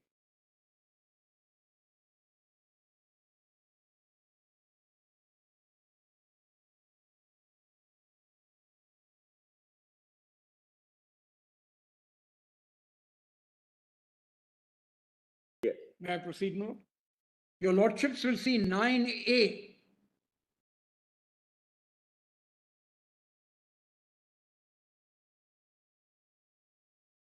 Amended in 72, which is original section 12, my lord, goes into this, to establish within a radius of 25 kilometers of the university mosque such special centers and laboratories for research and instruction as are in the opinion necessary. So it has this other aspect, and your lordship stay order, your lordship indicated that this will continue. Then, my lord, I come to very important provisions.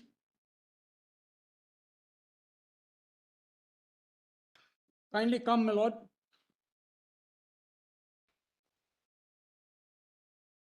All that business about the college is transformed, I won't go into that. Kindly come to page 45.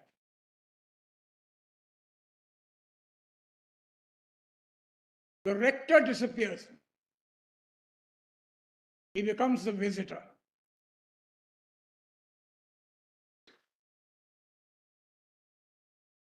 So, my lord, as far as the visitor is concerned, we know, as I indicated, there is a template. the external bodies and the internal bodies. So the visitor, my lord, will say, are you administering it properly or not? And that concept of visitor, my lord, is there in all the institutions. Your lordship, as chancellor, has that power. Whether it's Bangalore, Calcutta, whatever it may be. This is not an invidious provision. Then, my lord, if your lordships will come to 47, chancellor now is elected by the court. Section 17. Pro-chancellor is elected by the court. All those colonial provisions are gone. 19, my lord, vice-chancellor shall appoint the visitor, and the recommendation, my lord, will come from the court. That's on page 61. 62. Then, my lord, kindly come to 23 as it stands now. I'm on administration.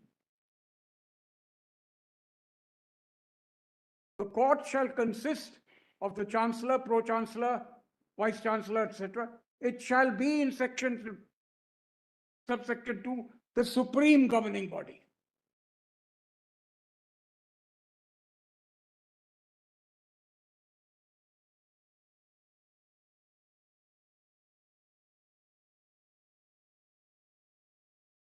Then, my lord, page 53. 23 gives powers to elevate. 22.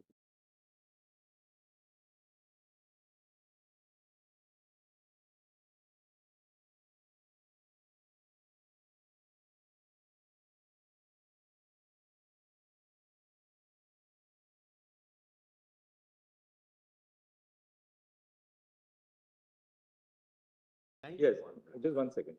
Dr. Dhawan, the composition of the court, Yes, sir. which becomes the supreme governing body of the institution, is provided in this particular statute itself, right? Yes, sir. And it will be there in the statutes as well. 81. Can we just see where these statutes are? I will, my lord. My lord, I just want to... Because section 23 says, the court shall consist of the chancellor, the pro-chancellor, the vice-chancellor, the pro-vice-chancellor, and such other persons as are specified in the statutes. Now, who are those such other persons which the statute specifies? I'll show that. Right. I'll show that. Just note 53, my lord, on the ordinances, giving of religious instruction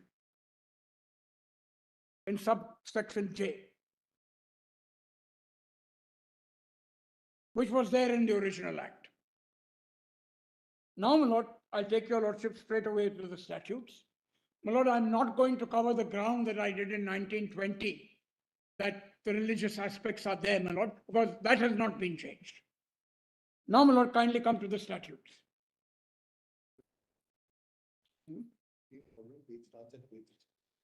60. Yeah, it starts at 60. The relevant provisions, my lord, are on page 74.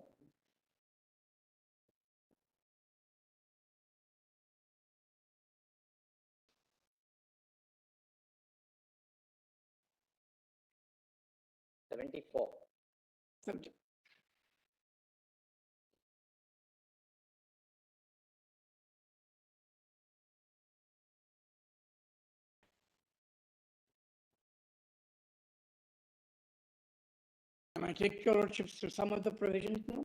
Yeah. Because your lordship asked what the others are, my lord. It, my lord, has the usual provisions. The staff must be there, the students must be there. Then, my lord, on 75, the donors. Of course, they may not be Muslims, but the point is most of them are. At the bottom of 75. And then, my lord, ex-students are there. Page 75. Just at the bottom of that page. Now, the important provisions, my lord, which I pointed out in the 1970 Act are still there. Page 76 is important in this respect.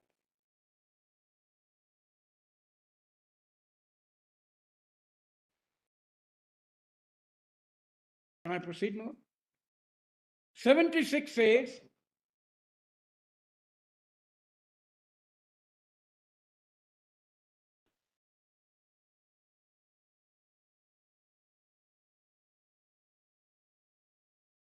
"76, my lord, remains the same.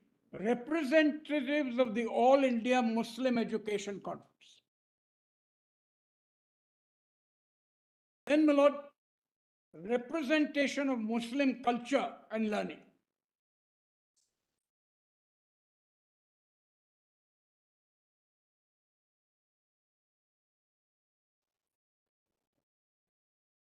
Now, my lord, kindly see on Muslim culture and learning, 15 persons representing Muslim culture, 6 persons representing Muslim colleges of Oriental learning, 4 persons from Waqf boards, 2 persons representing Urdu language, 5 persons representing Muslim educational and cultural societies situated outside the state. Right. I made a mathematical total. This clause 15 to clause 29, Yes. sorry, clause 25 to clause 29 it would include 15 and 621 and 425, 27 and 532 people.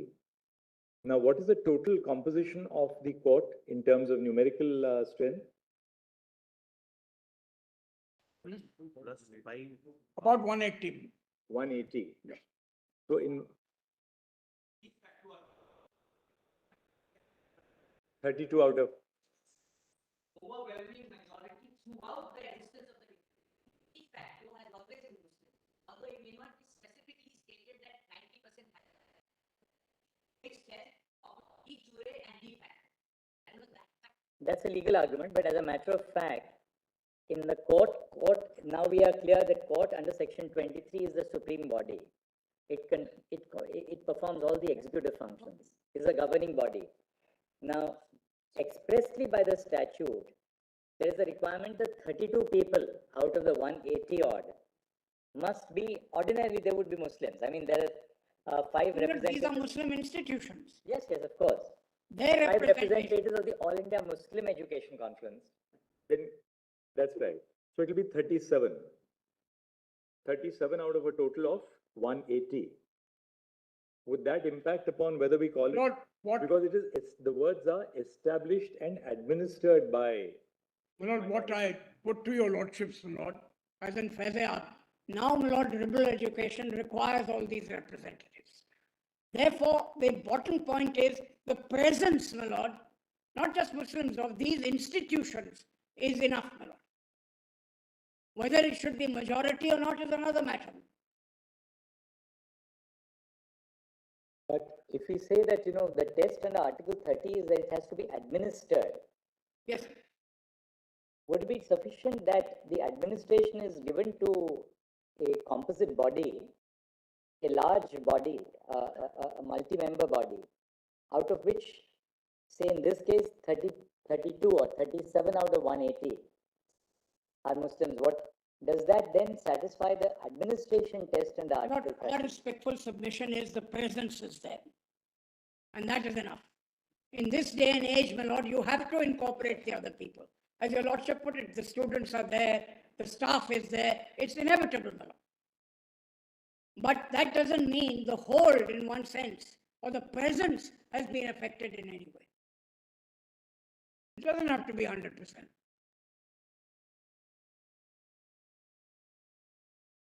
Dr. Dhawan, what is worrying is this. The test is of management, right? For the purpose of administration.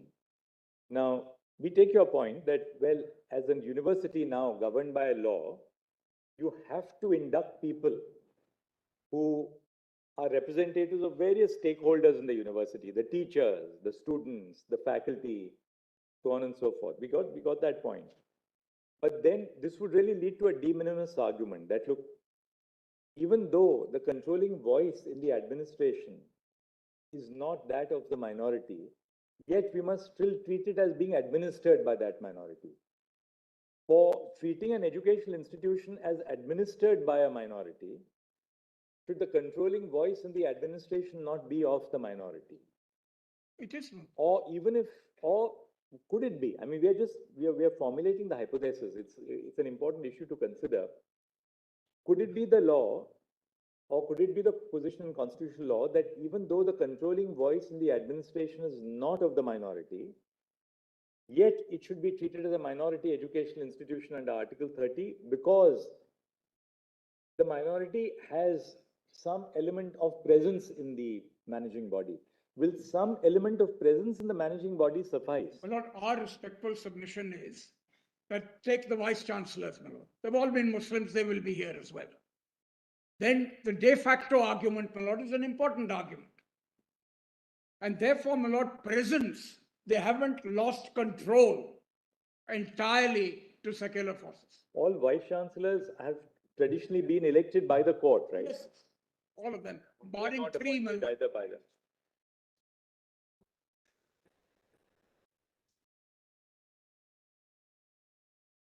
And therefore, Shatan's argument that look at the de facto and not just the de jure. So, my lord, your lordships will examine the de facto argument and the de jure argument. And combined with that, this presence is enough. Where do you get in other statutes a presence like this? I'll leave it there. Now, my lord, all the other provisions of an Islamic nature, my lord, I don't want to go through them. That's the same as the 20 Act. Is there any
Now, what I want to say, my lord, if your lordship looks de facto, it is administered by Muslims. And your lordship will examine that. Basha was concerned only with establishment. Perhaps that Mr. Farasat will take on that particular link, or Mr. Sibal will take on that link. We will see who is going to that here. And then it says, even if you are administered, it is irrelevant. Possibly. Now, my lord, my written submission, my lord, I'll just take 2 minutes. Volume. Volume 1A.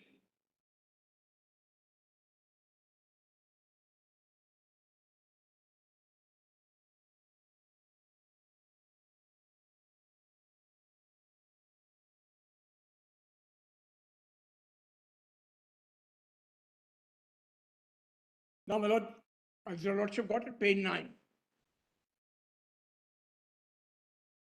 These are the issues, my lord, that this written submission deals with. Your lordship will examine them, my lord. I've dealt with all these.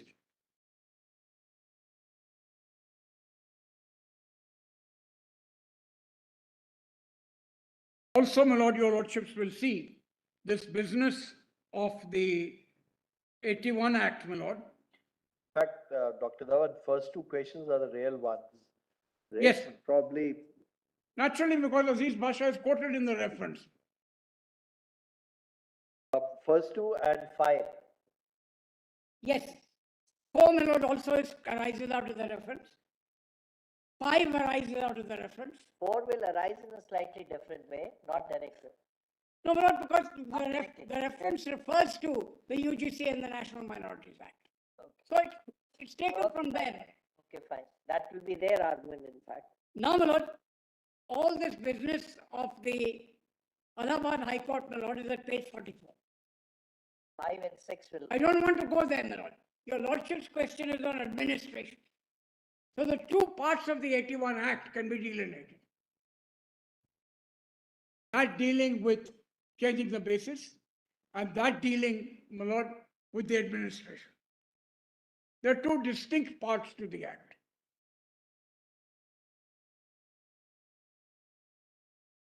I put in the argument on changing the basis. Your lordship need not decide it right now.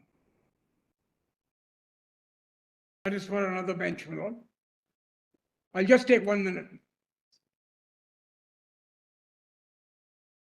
Hello, that's me. I think you want to hear another voice. I'm sorry I've stepped over, my lord. Your lordships are conferring, rightly so. Anything else, Mr. That's all. Thank you very much, Doctor. We'll hear Mr. Sibal after lunch. Thank you, Doctor.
If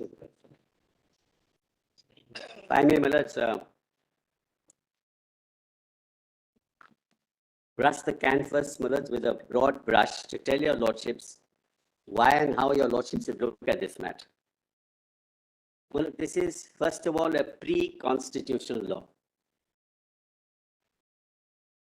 The 1920 Act is a pre-constitutional law. Pre-constitutional laws have to be tested under Article 13. If they are inconsistent with any fundamental right, they can be struck down.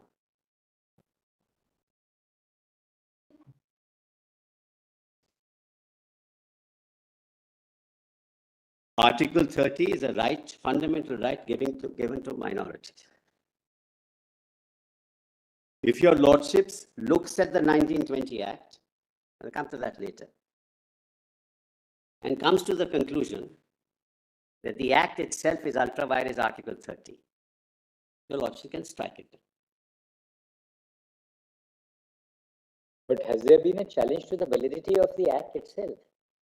No, the Act says it can be altered also under 372. The Act itself can be altered. The proceedings before the... No, today, today your lordships are testing the validity of 1920. But no, where is is there a challenge to the validity of the Act? When Bhasha is already, I'll come to that. Just let me, when Bhasha itself is the subject matter of reference, then you'll have to decide whether Bhasha is rightly decided or wrongly decided. That will in turn lead your lordships to testing the 1920 But if you strike down the 20 Act, then the very status of the university evaporates. No, Malad, strike down the 20 Act in the context of Article 30. That it violates my right under 30. And that takes your lordships to the reference of Bhasha. Sibyl, what's your argument? Well, my argument is, please look at it as a pre-Constitution Act. And in the light of that, test that Act in the context of our constitutional right under Article 30. You may come to the conclusion that the tests laid down in terms of Article 30, because the Bhasha judgment came in 1968. No, much water has flown down the Ganges after 1968.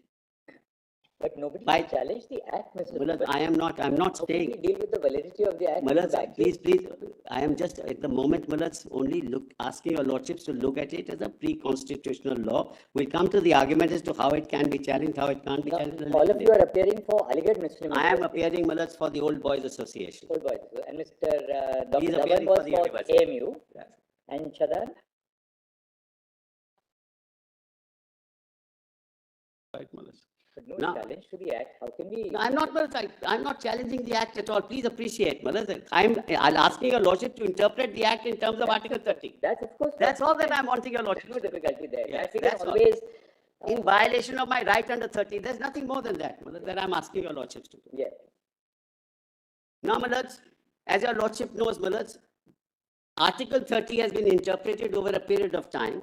And when Bhasha came into being in 1968, there are several judgments after Bhasha, which give your lordships as to what the true meaning of Article 30 is.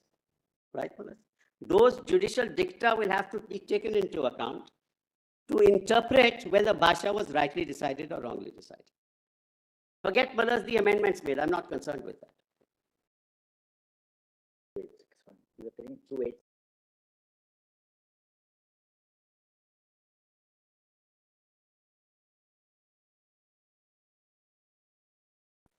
Now, if your lordship looks at the constitution in the broadest sense, what happens is, there are all kinds of minorities. There are Hindu minorities, there are Muslim minorities. But when it comes to Christian minorities, when it came to scheduled castes and scheduled tribes, I'm talking about now education, a special provision for reservation for them was made, in the constitution itself. Then came the amendment to Article 15, and that reservation then was extended to the backward community. So you have reservations in educational institutions for scheduled castes, for scheduled tribes, for backward communities. no reservation could have been given to the Muslim community or to the Christian community or to the Sikh community because it would be violative of 15 and 14 and 16.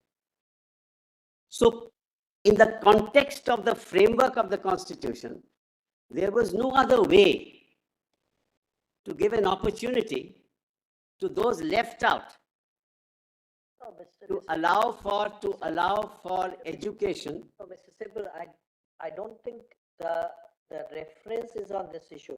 I'm We not are not, look, Article 30 has its various connotations. There is impact of Article 30, which is entirely different from what we are deciding today. We are deciding only a limited question, what is meant by the term established and administered in Article 30. We are not dealing with What is the effect if an institution is declared to be a minority institution? Because that's been I subject agree. matter of a lot of debate.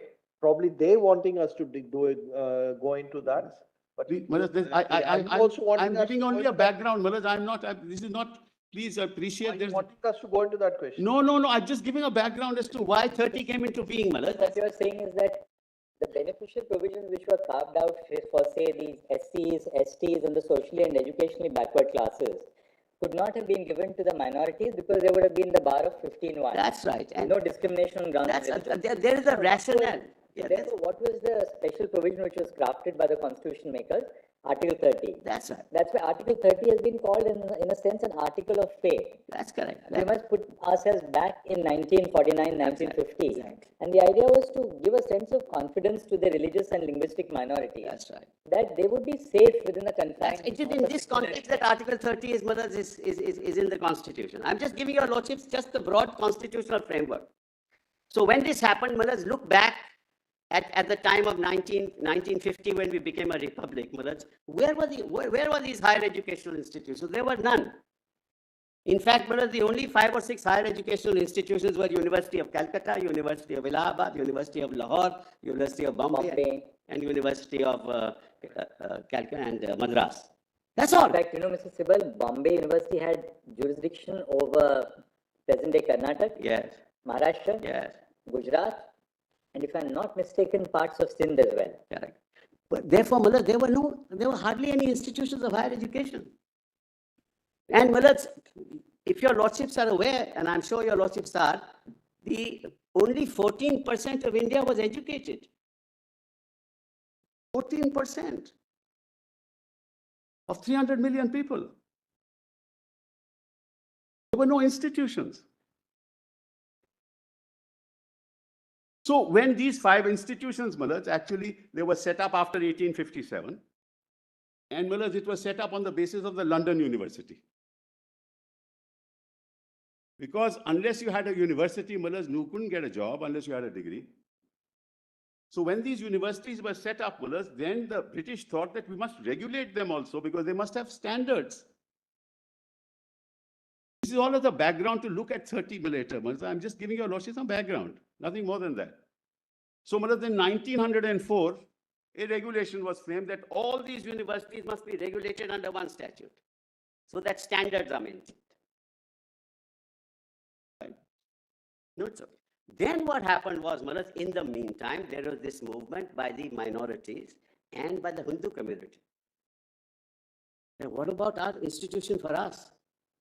So the genesis of Aligarh Muslim University is based on this movement within the minority community that apart from these 5, 6 universities, we must have a university for ourselves.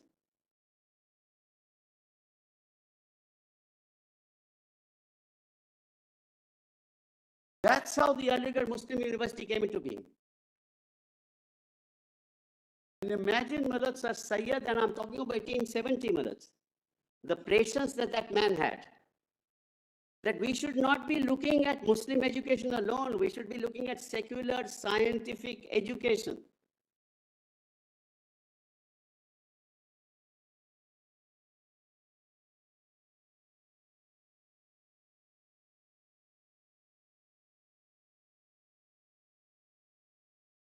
English language should be and the kind of subjects, Malaj, that were to be taught, I'll show your lordships. The same Malaj movement was in the Hindu community. So Malaj, around the same time, Malaj, the Banaras Hindu University was set up and the Aligarh Muslim University was set up. So what happened was, Malaj, when the Republic came into being, these were the two universities, one where the minority, the other where the majority, Malaj, they became institutions of national importance. Why? Because they were set up, Malaj, under the Central Legislative Assembly by an act of the Assembly itself, of the central government, the British government, of the imperial government.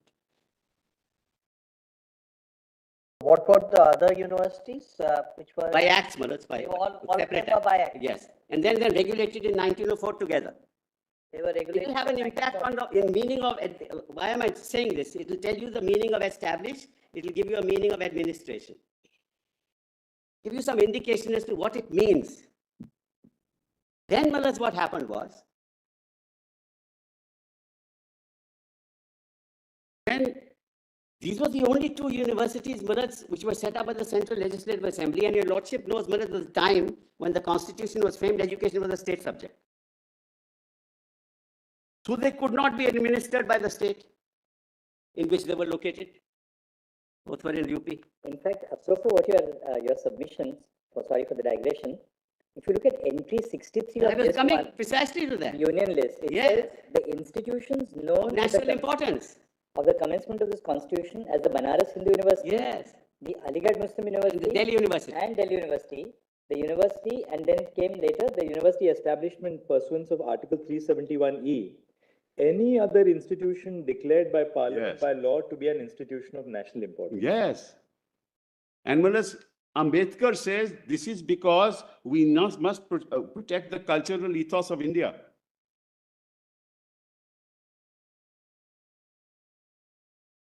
Genesis is a movement, Malas, within the Muslim community that we must have an institution for ourselves. Now, Malas, there is, if your lordships ask me, there is an actual confusion as to when a statute recognizes a university degree, it establishes the institution. Malas, there's a complete confusion. It has nothing to do with establishment. A degree granted by a university is a recognition of that degree, which allows you employment. Nothing more. The concept of establishment is dehorsed that.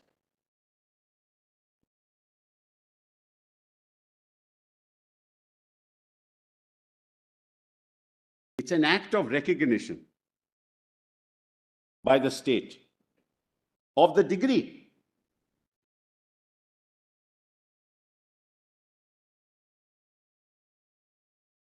The Anglo-Mohammedan College could have well been affiliated to an existing university. Yes. In which case they couldn't have granted their own degrees. No. They could have been Correct. affiliated. And to that's only a recognition of the degree that you, whatever course, like St. Stephen's, Malat, is affiliated to Delhi University. So you get recognized But the degree. they constituted a university. Yes. So that they could themselves grant degrees. That's correct. And that's for what? Recognition of their course of studies consistent with the standards set up by the government. That's the heart. What is the year of the setting up of Banaras Hindu University? Same year, It's also 16. celebrated its 100 years. 1915. 1915. 1915. So Yeah. 2015. And later. this college was affiliated with Allahabad University. That's correct. And Allahabad University used to confer degrees. That's correct. This MAO. Oh, I see. So there's Calcutta, then First Calcutta University. Calcutta and then Allahabad. Then Allahabad University. Yes. Therefore, there's a basic, according to me, quote unquote, confusion that the grant of the status or recognition of a degree is the establishment of the institution. Mullas, today, for example, I set up a minority institution. It's recognized as a minority institution. And I set it up, Mullas. Will I lose my status under the present law? Which are the, just as a matter of interest, which are the minority universities in the country today?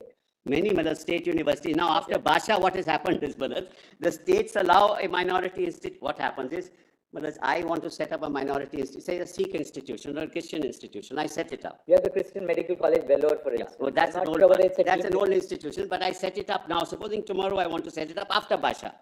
Once I set it up, I go to the National Commission for Minority Education. And I apply to them and saying I set it up as a minority institution. They will ask me for several facts as to what is the reason, why have you set it up, where is the funding, are you financially capable, this, that, and the other. And then they will grant me the status of a minority. But you don't get the status of a university under the Act. No, you do, you do. But before 2010? Before 2010 also? Because the Act is of 2010, the National Commission. No, it doesn't matter. Before that also, you do. There are several universities. No, but they must have applied after the 2010. That's right. And deemed universities also. And then the third most important point, I'm just broadly telling you the third most important point. When Basha was decided, the UGC Act was in force. The 1956 Act. The NCMEI was not in force. But the UGC Act was in force. Now, under Section 23 of the UGC Act, nobody can give a degree unless it is through the UGC Act.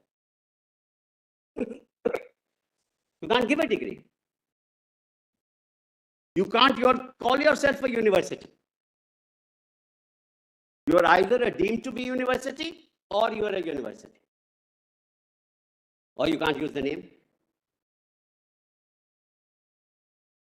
So how do I become a university? I mean, it's a contradiction in terms. I set up a minority institution, a minority university, which I'm entitled to, and I'll come to that in a minute. And then the moment I'm registered as a minority institution and I get university status, I become a non-minority institution. The right to set up probably is now, after TMA Pi, closed from 19(1)G as well as 26. That's the main, I was coming to that. That's the other scheme that I was coming to. Why did TMA Pi decide what it decided, and why did it leave that question open, which was actually referred to it? I tell your lordships why. I argued in TMA Pi, having opened the argument that, look, both the majority community and the minority community are entitled to set up educational institutions, according to me, of their choice. There's no bar. Court asked me under which provision. I said 19(1)G. 19(1)G talks about occupation. Setting up a university is an occupation. So the majority community can set it up, the minority community can set it up. Both under 19(1)F. But the minority community has something more than 19(1)F. 19(1)G, which is Article 30. Now read Article 30 with me. You don't have to read it, Malas. All minorities are entitled to set up educational,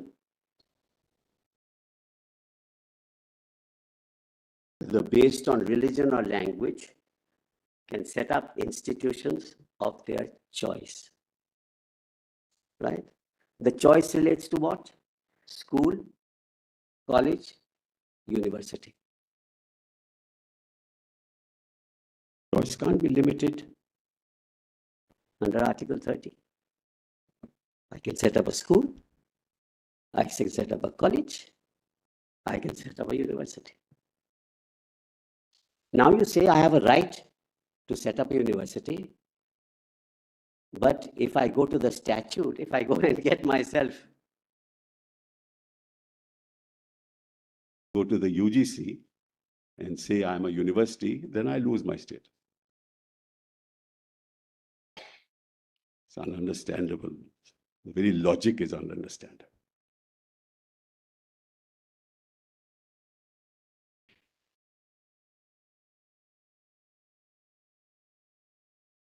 What was the question where the universities had already been set up before 1956 and were already giving degrees?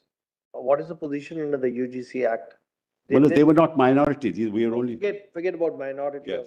Yes, they were giving degrees, and I tell you, Lodge is there. Those degrees continued to be recognized and Yes. yes. So in your case, you were giving degrees even prior to that. No. You were giving degrees after 1920. After 1920, yes. So the UGC Act, therefore, to that extent, did it prohibit you from giving the degrees? No. So you are independently Yes. incorporated. Till Basha came, Till Basha came. This Basha came, it's a very strange situation. No, even after Basha. And after 1982 Act also, we were continuing to be a minority institution. Then also, nobody challenged that act. I'll tell you, Lordship, how it came about.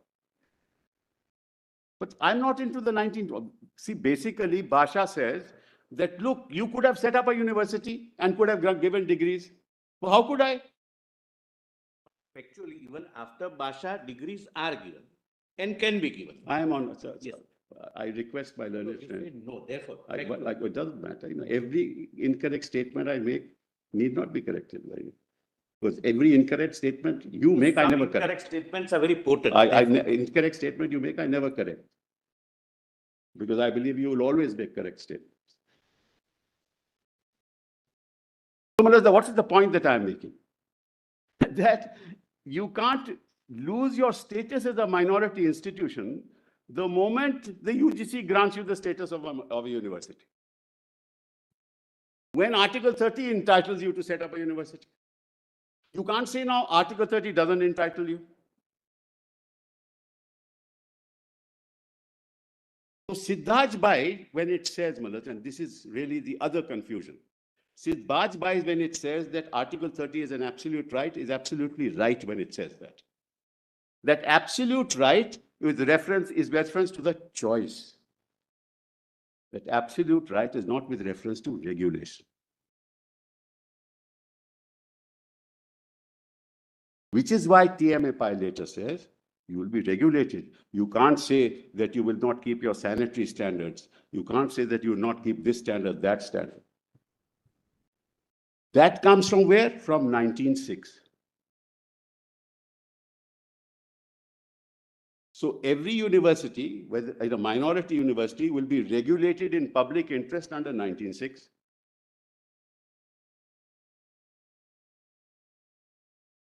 Right? But it has the right to set it up under 30. Regulation is nothing to do with the establishment. Regulation is to ensure that you keep the standards of education, excellence of education. And without any doubt, Aligarh Muslim University is, the other day I was in Riyadh, giving a lecture. Almost all the doctors are from Aligarh Muslim University serving the royalty there. I was in Doha. All the chartered accountants from Aligarh Muslim University are chartered accountants, are all Muslim.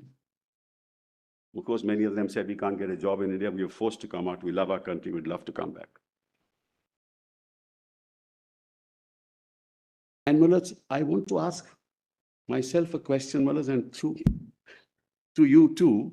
What is the right that a minority has today? What is the right? I have to comply with all standards. I can't appoint a teacher without an appropriate qualification. All universities are entitled to appoint teachers of that qualification. Majority has that right, minority has that right. I must comply with the student-teacher ratio. My courses of study must be consistent with the university courses of study, otherwise I won't get recognition. What is it that this article gives me? Just a bit of reservation, no? Or is there anything else? Institution that I have established, I just want a little reservation. You want to deny that also? There's nothing else, there's nothing else.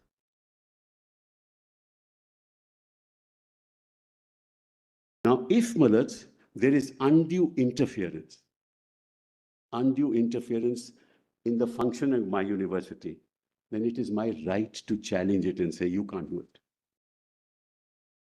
But the administration of the university need not be in minority hands. I have the right to administer. I may say, you do it for me. It is my choice. But if you unduly interfere in my administration, I under 30 will challenge it and say, you can't do it. If it's 180 members and they are tomorrow interfering and they are packed with people, Mulats, who are not in the I will challenge it then. It's not the other way around. Administration by outsiders doesn't destroy the minority character of my university. I can challenge it. That's not the test of Article 30. So if you look at it historically, I have nothing else. I don't have reservation.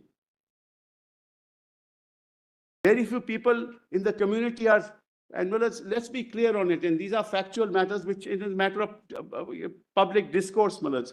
I mean, we are under scheduled caste, Mulats, we are even below them in terms of education.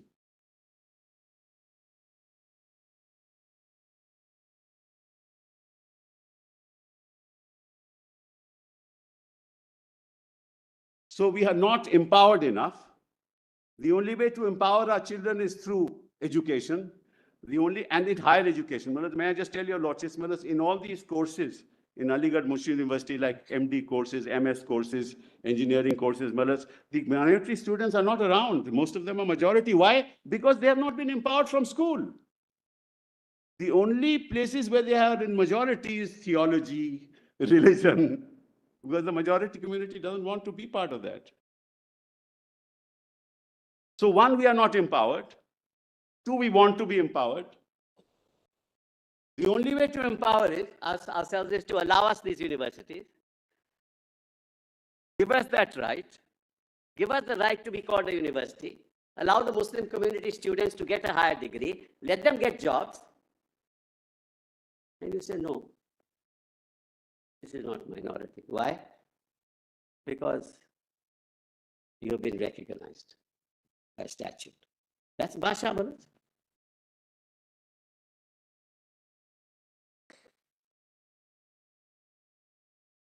So then the question that arises is, if the grant of the status or recognition of a degree is not the indicia of establishment, what is the indicia of establishment? Then you come to that question.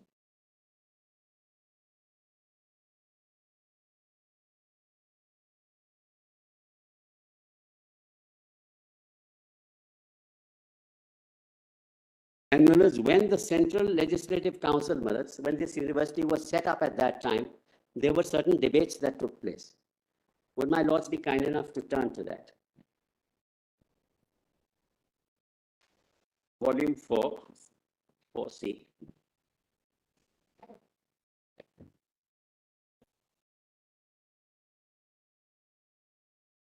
PDF.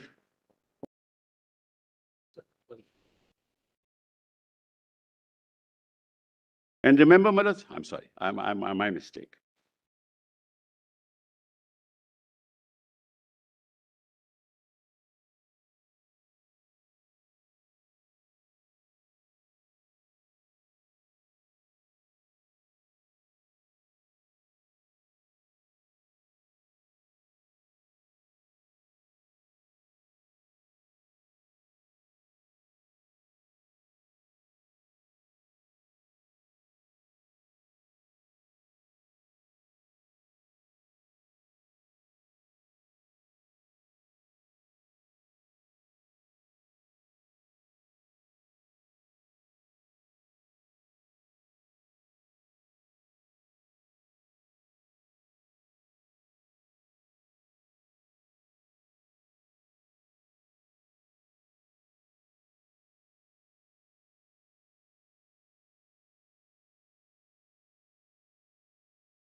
I have the choice to establish, I have the choice to administer. No, if you don't have the choice to establish or the choice to administer, it says all minorities, whether religious or linguistic, will be entitled to establish and administer educational institutions of their choice. Yeah, Of their choice qualifies educational institutions. yeah. So you can set up and administer educational institutions of your choice. Yes. Now, once the choice in setting up the educational institution is recognized, once the choice where the education institution is recognized, Yes. the choice is yours as a Yes. minority. You have to establish it yourself if you have to get the benefit of Article 30. Yes. If someone else wants to administer your institution, you can challenge that provision. That's what I'm saying, Manoj. But to the extent to which you want to cede the right of administration to others, is your choice again. Again, my choice. That's what I said. That's what your argument is, that you are not compelled Yes. at the cost of your minority status to be required to administer it 100% yourself. That's right. Manoj, therefore, Manoj, I can establish an institution of my choice and I can administer to the extent that I want. It's my choice. It's as simple as that, Manoj, in very simple terms. Why, Manoj? Because what your lordships have held, right from Arti Kerala, right to 3MI, that the government cannot interfere in your administration to the extent that it whittles down or destroys the right under 30. Therefore, it's the non-interference which is protected by virtue of the fact that I'm granted the right to administer. I hope I made myself clear. I have the right to administer, Manoj. Now, that right is mine. If you say, for example, now... But can you say, Mr. Sibal, that I have a right, I have a choice to establish? Yes.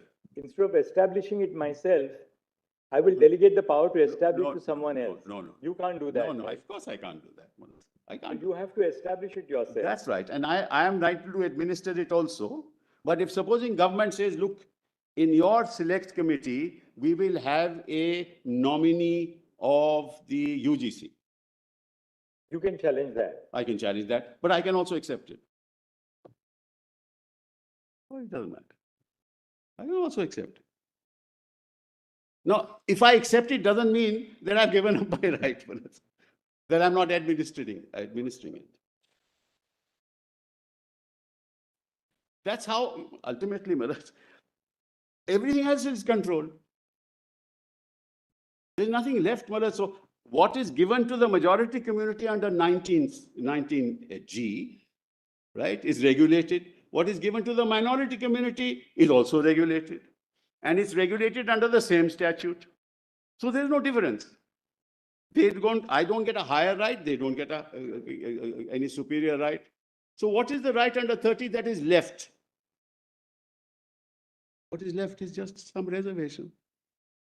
Why? Because my community is not educated enough. Now they say, no. You are an institution of national importance, so you've lost that right.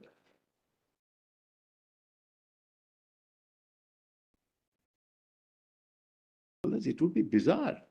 I mean, you will destroy the very conscience of Article 30, Malas, the very leitmotif of that article. Then you might as well get rid of 30. Then why have 30 at all?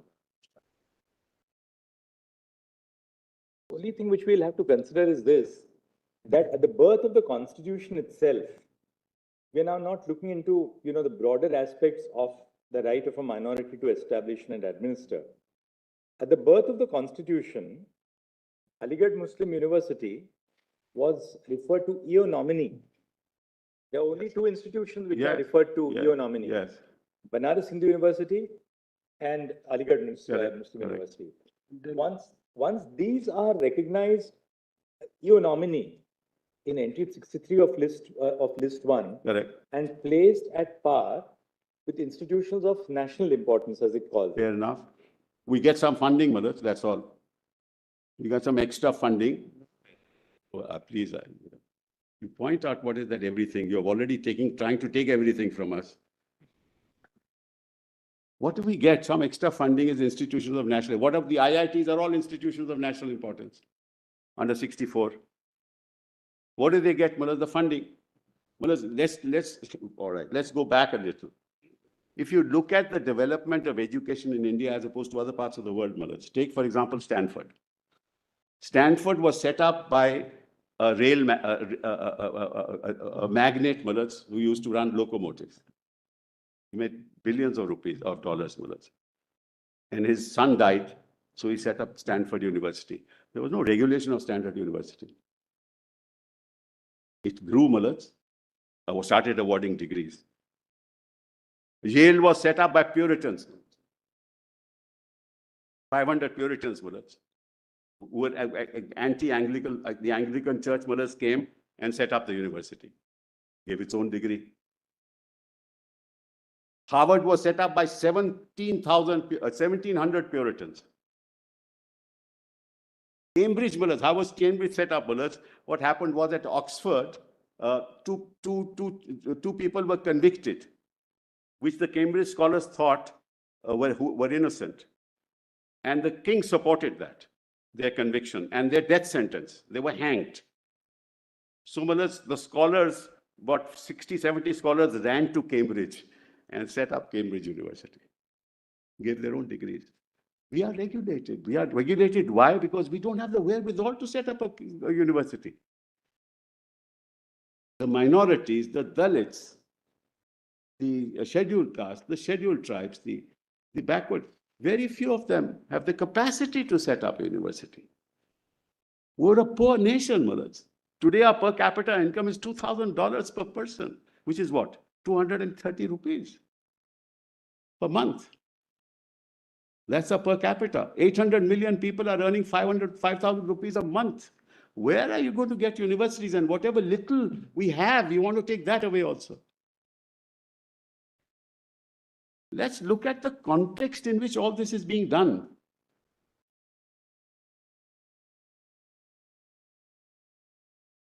It's all niceties of law are fine, Mullah, but what's the heart of the matter? Heart of the matter is the only thing we get is a bit of legislation. You want to take that away also. By some strange logic, sophistry.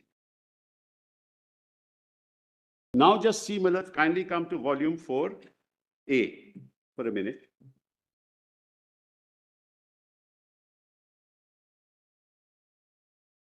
Page 203. Now, this is the UGC Act, which was there in 1956. So, Bhasha was decided when UGC Act was in force. Now, kindly see, Mullah, the definition 2F university means.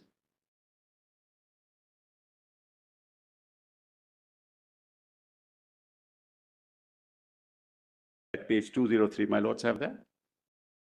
Mr. Sibal, after examining 2F read with 22.1. 23. 22.1. Yes. Of UGC. Yes. Then probably you have to answer. Yes. Your problem is created because of Pasha or because of these provisions under the UGC Act? Bhasha decides the issue. Examine and just, all right. Maybe that you have to respond to. The lordships are asking me the question whether our problem is because of Bhasha or because of this act. This act. Yes. 2F read with 22.1. All right. Let me. Where is 22?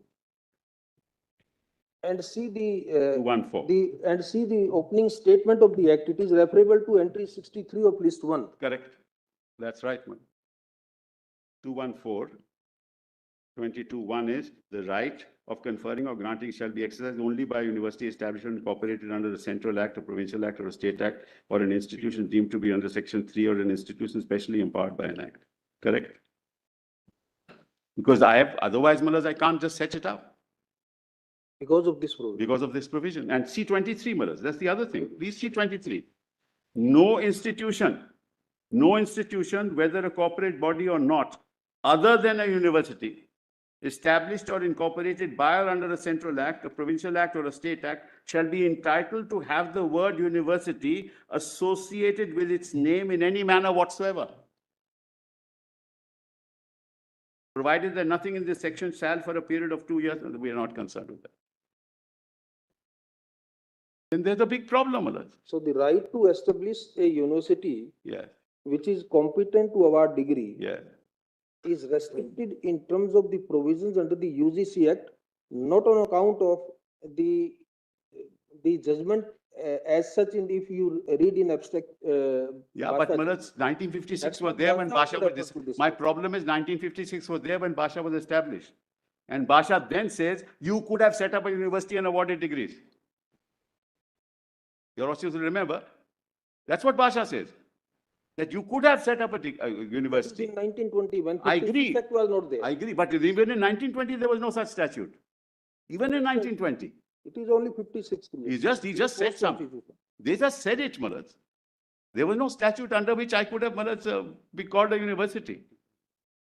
It was not there then, it is not there today. And Basha doesn't say that it was there then. So the moment you say, because UGC now came into the picture, and UGC recognizes your degree, it doesn't recognize the establishment, Malas. It's, Malas, kindly see, the recognition is for a degree.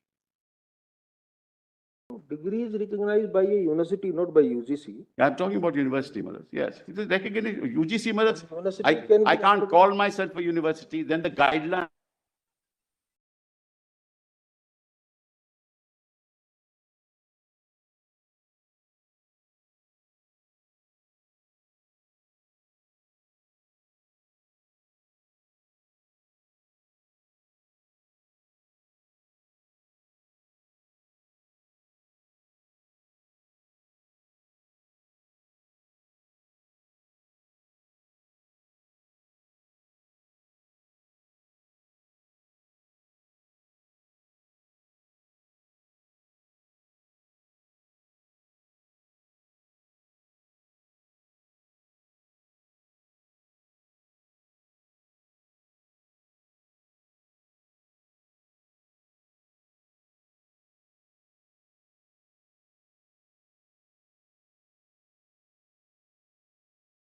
At the moment, an entity is a university. I lose my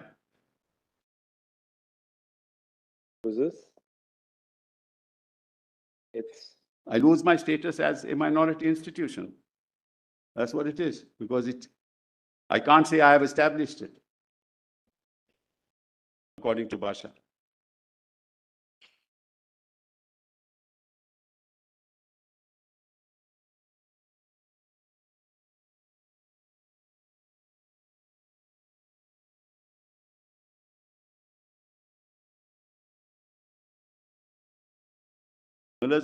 A degree to be recognized, ultimately, why is a degree given?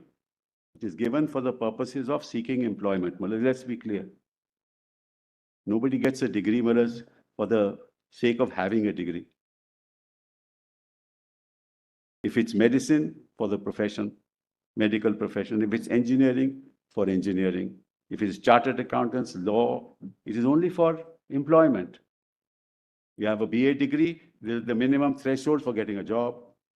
You have to MA doctorate, you will get a teaching profession. So there is no degree which is unrelated to employment. That's another fundamental basis on the basis of which you must appreciate the whole case. So the degree is only a recognition of your attaining a certain expertise, academic expertise, to enable you to be part of the workforce of this country. It has nothing to do with the establishment of the institution. Without it, it is of no value. No degree is of any value. Supposing, Milad, I want to set up a design institute, a minority institution. Can I be stopped? I can't. No, but I'll be regulated by the Act. Now, the moment I'm regulated by the Act and the minority says, look, I want to set up a design institute. I'm regulated by the Act. Moment they give me the status of a university, I will lose my right to establish. Therefore, I'll not be able to serve the community for which I'm putting in money, for which I've given land.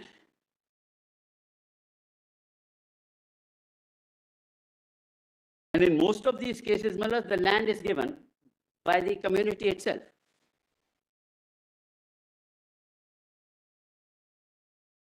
So, Malad, there's a disjunct, complete disjunct in the concept of establishment and the concept of recognition. Complete disjunct. Recognition is for the purposes of being part of the workforce of this country. Establishment is for the purpose of ensuring that people of your community can be part of the workforce of this country, are enabled to be part of the workforce of this country, are empowered to be part of the workforce of this country. It's a vehicle for empowerment, not a vehicle for destroying the very concept of setting up or establishing a minority institution.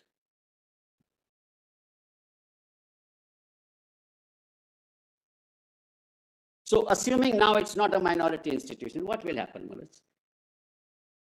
If it's not a minority institution, they will pack it with their own people.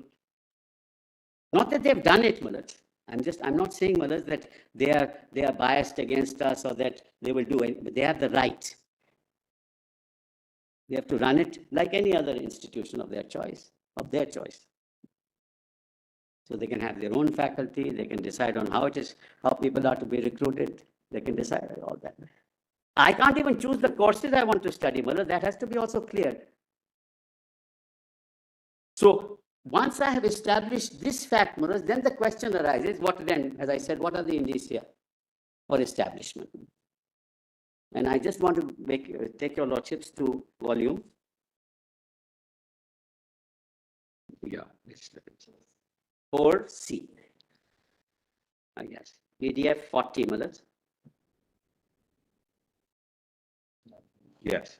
PS 40, Aligarh Muslim University Bill. Volume 4A, PDF 40.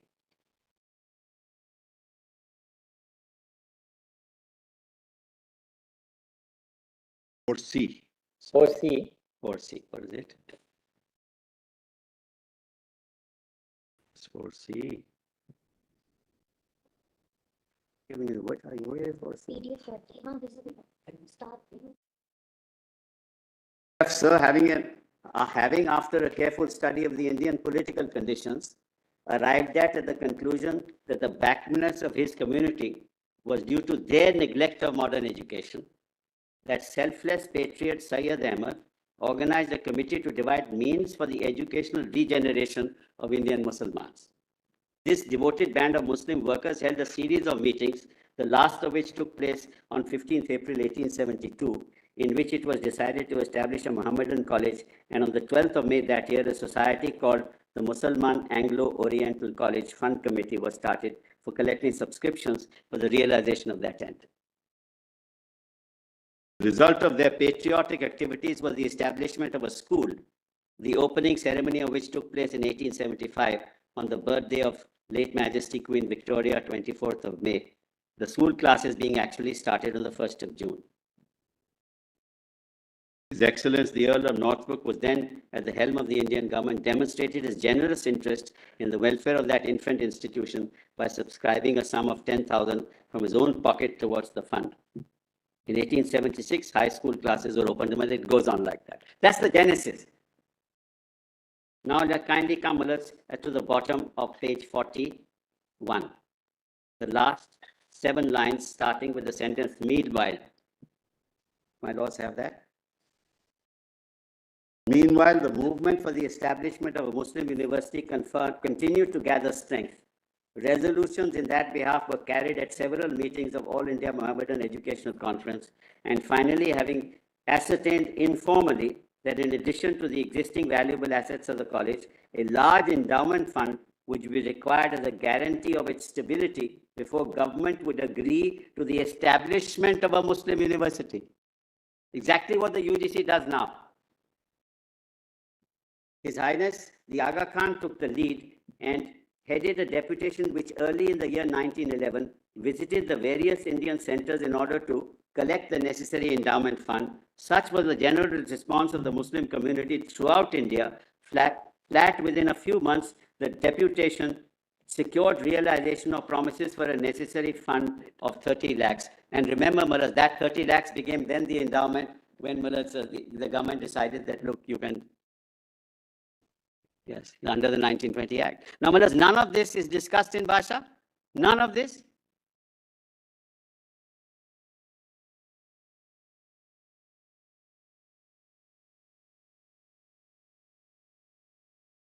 On the 10th of June 1911, the Government of India communicated to the Secretary of State the desire of the Muslim community and recommended that sanction might be given to the establishment. Sorry, Maharaj.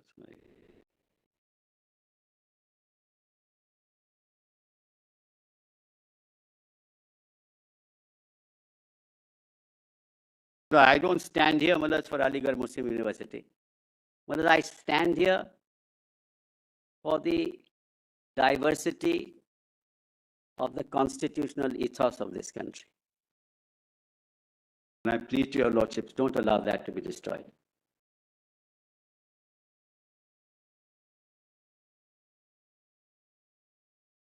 There is no such thing as one size fits all, especially in the field of education.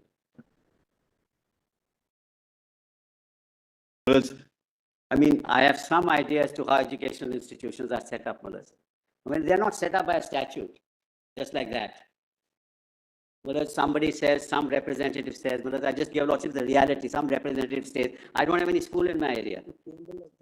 You know, my people have to actually rush 25 kilometers. My girls have to go 25 kilometers to go to a school, or 40 kilometers or 50 kilometers. There are no teachers. We need a school here. And then representations are made to public representatives. Then the matter, resolutions are passed. Then the matter comes to the minister concerned. Then the minister looks at all this. The minister then says, look, let's find out whether at all it's feasible to have a school there or not. Then ultimately, a decision is taken. Then the file moves from the UDC to the LDC, to the director, to the joint secretary, to the additional secretary, to the secretary. Then a cabinet note is prepared. Then the cabinet note is circulated. Then discussion is with the finance ministry, who's going to finance it. This is how the institutions are set up, not by a statute.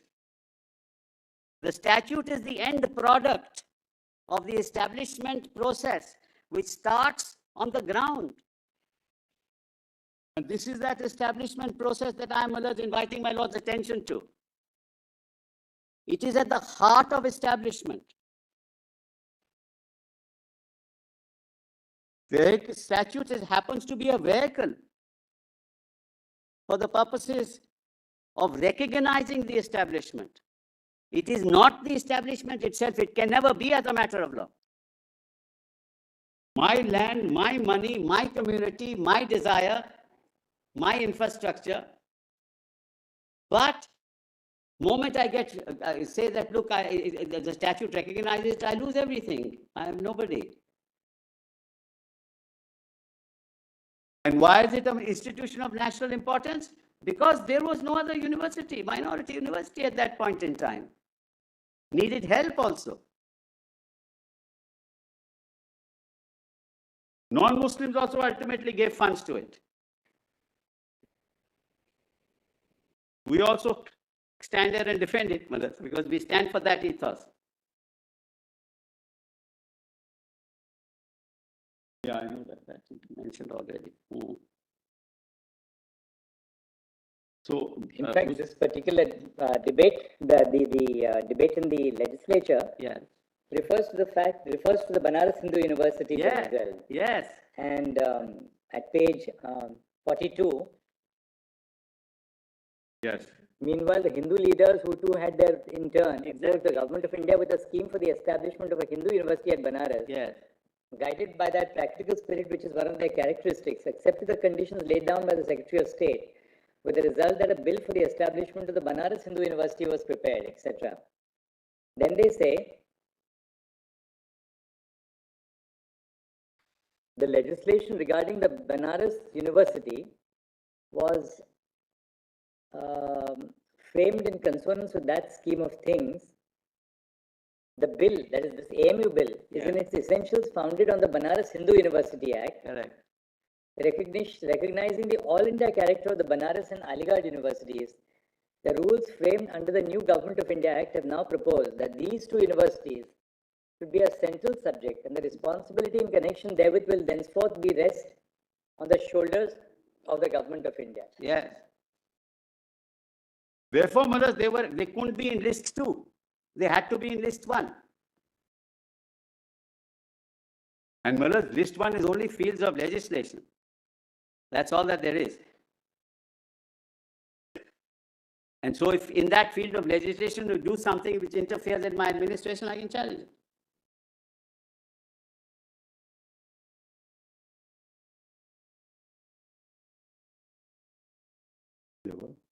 Well, even in the 1990 Government of India Act and the 1935 Act, they were in list 1. So we did not, our constitution did no different.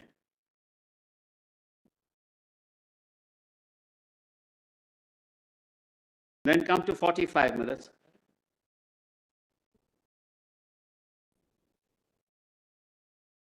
Well, kindly see at a glance. Kindly come to 43 bottom minutes. I'm sorry, not 40, 43 bottom. It's in quotes. A glance at section 6.2, 17.5, 18.5, statutes 8.1, 10.1, and 19.1 of the BHU Act will make it clear to honorable members that the visitor, the Lieutenant Governor of the United Provinces, is the main agency of control in the case of the Banaras University. In the present bill, in consonance with the central nature of the subject, much of that control is transferred to the Governor General in Council, an authority which under the Government of India Act will henceforward include 3 Indian members. Under the Banaras Hindu University Act, all new statutes or additions to statutes or amendments or appeals to statutes other than those providing for the instruction of Hindu students in Hindu religion require the previous approval of the Lieutenant Governor. And your lordships will notice that the court under the BHU Act consisted all of Hindus, which was also amended later. This can't be done, just as the all Muslim court was also amended in 1951. Then come to 45. This is Honorable Khan Bahadur Mir Asad Ali Khan, second paragraph.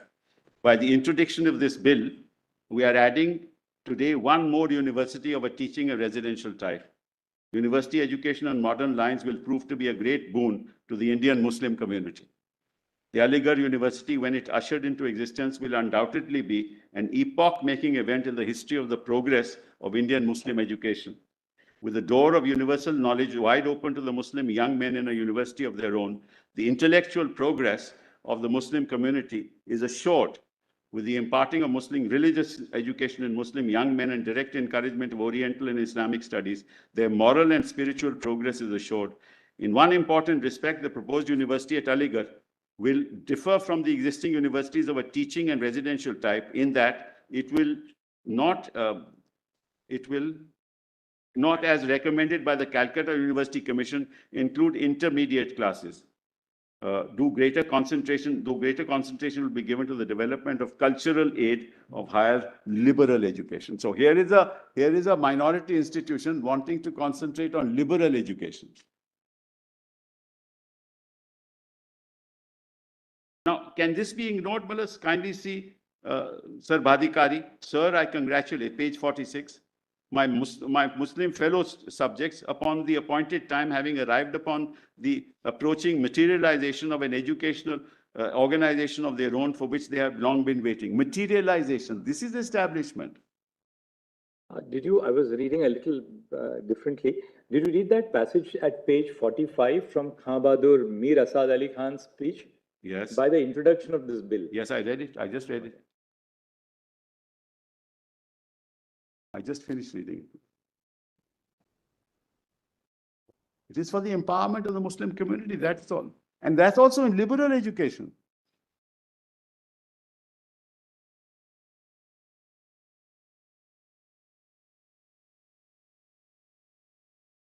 All this Malas Basha doesn't deal with, doesn't talk about. but it goes only on one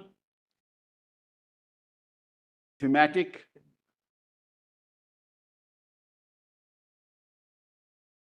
And Mullahs, actually, I have, and I'll give it back to your lordships tomorrow morning. I'll finish Mullahs early morning tomorrow.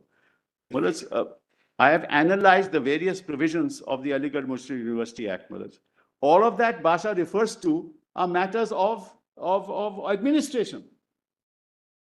I tell you, lordships, the mistake that was committed by the petitioners in Basha's case, when they found that the judge was not agreeable to the fact that it was established by the Muslim community, they started arguing, doesn't matter. Even if it was not established, it was administered. Which is contrary to 30. So, Mullahs, therefore, the reference you will find established or administered. Why? Because they argued, I am a minority institution, even if I am not established as a minority, but I have administered it. Aligarh Muslim University was not there before the court. That's why that reference was made to that or. Because the genesis of which is the following, I'll just briefly in a few minutes tell your lordship the genesis. This happens in 1920. Then, Mullahs, the UGC Act comes. I am a minority institution. Then the 1951 amendment happens. Basha says irrelevant. That amendment is irrelevant. Doesn't take us anywhere. Then the 65 amendment comes. Like that 65 amendment, Mullahs, Chagla in Parliament says this is a temporary measure. I'll give that passage. So, Mullahs, nobody agitated. A PIL petition was filed challenging the 65. I didn't file it. Aligarh Muslim University didn't file. PIL petition was filed. Came Basha's judgment in 1968.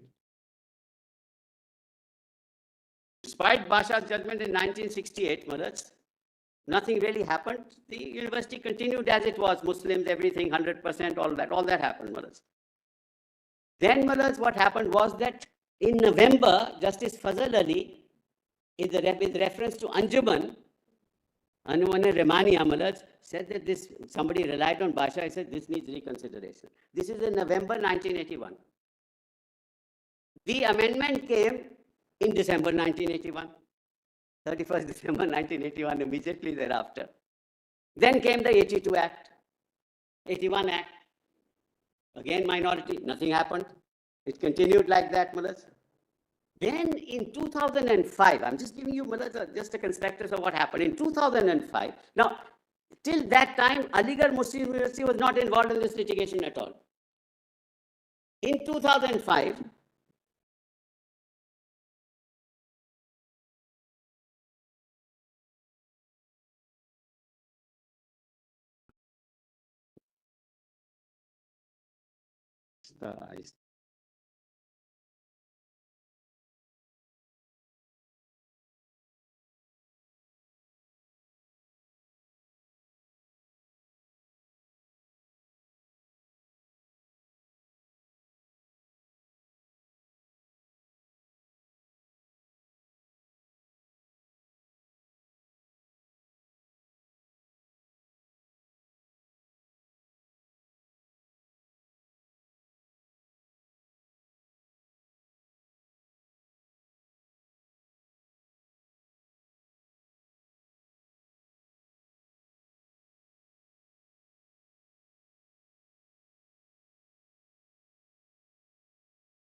from the east and the west, Malaj, and serving the cause of Muslim community.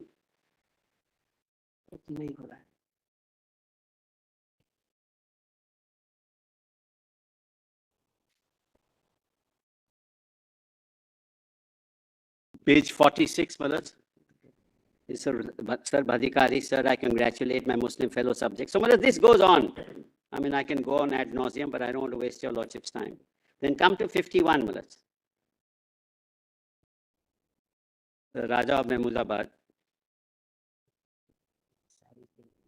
Sir, on behalf of the Muslim community, I beg leave to offer our grateful thanks to His Excellency the Viceroy and the Honorable and the Muslim University at Aligarh a tangible shape for giving to the proposal for the establishment of a Muslim community,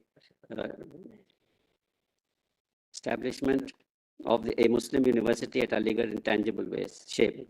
Sir, even ever since the days of the foundation of the Aligarh College, it has been the heartfelt desire of the Mohammedan community to found a university center. As my learned friend, Dr. Dhawan talked about founding.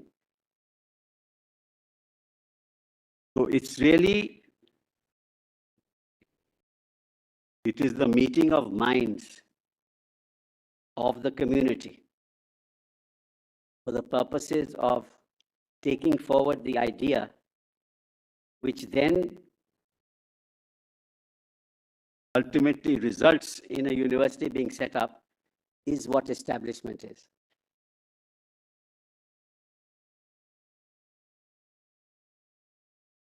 What you're really saying is object and purpose has to be taken into consideration when we examine the word Exactly. established. The genesis. What is the purpose of establishment? Yes, the whole idea, the genesis of why it was done, that's the basis, brothers. That's what established means. The rest is on recognition only. Legal establishment has to be in terms of law. Exactly. What's that policy? That's stipulated. But that's not the expression establishment in Article 30. It is not legal. Your Lordship, I think Your Lordship has put it very well.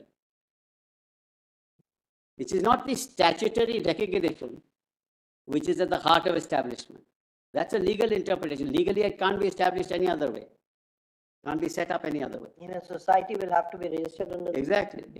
association again. Exactly. So, Basha loses sight of all this completely.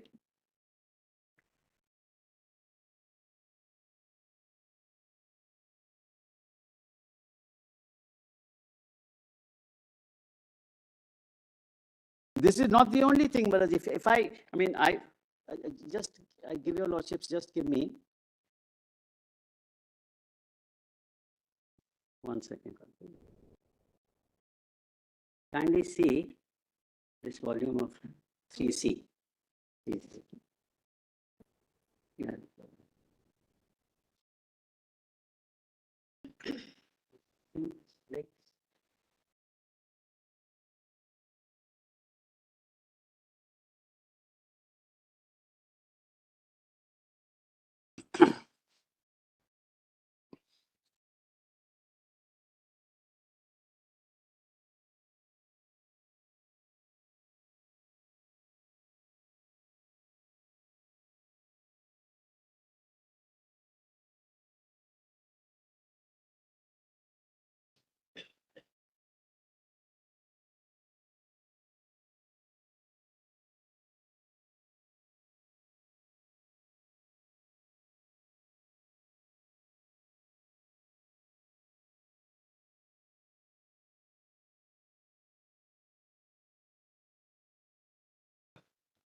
Well, just kindly come, because every speech is exactly the same, congratulating the Muslim community and their efforts. Now come with us to volume 3C. In fact, it's called the second denominational university. That's like denominational university. You'll find that at page 51. That's correct. That's right. That is a speech. Where the Banaras Hindu University also. It applies to both.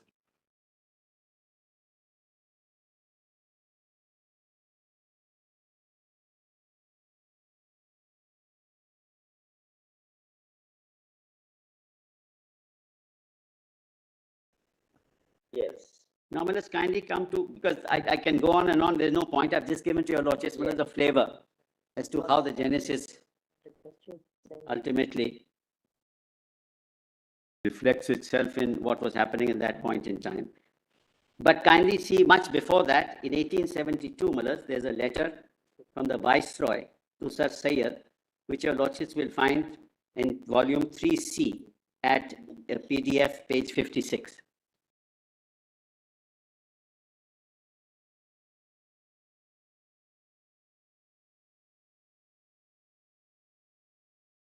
Private Secretary to the Viceroy, writing to Sir Syed.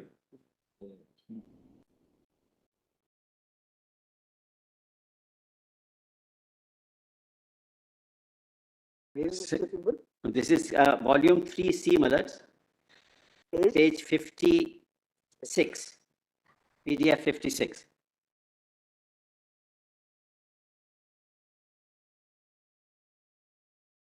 Let's kindly come to that letter. This is the Secretary to the Viceroy, to Sir Syed. Kindly come to the second paragraph. Lordship has that? Kindly come to the second paragraph. Well, it's middle of the paragraph, but I am desired to inform you. Lordship has that? Yes. But I am desired to inform you that if the committee succeed in establishing the college, if the institution when established shows a reasonable prospect of divisibility and general success, and if the course of instruction is such as to convince His Excellency that a really bona fide effort is being made to afford such sound secular instruction, he is prepared to devote 10,000 rupees to the perpetual establishment of a scholarship in some branch of European literature or science, should this scholarship be ultimately established, the details connected. Then, let's come the selected, kindly come now to page 64.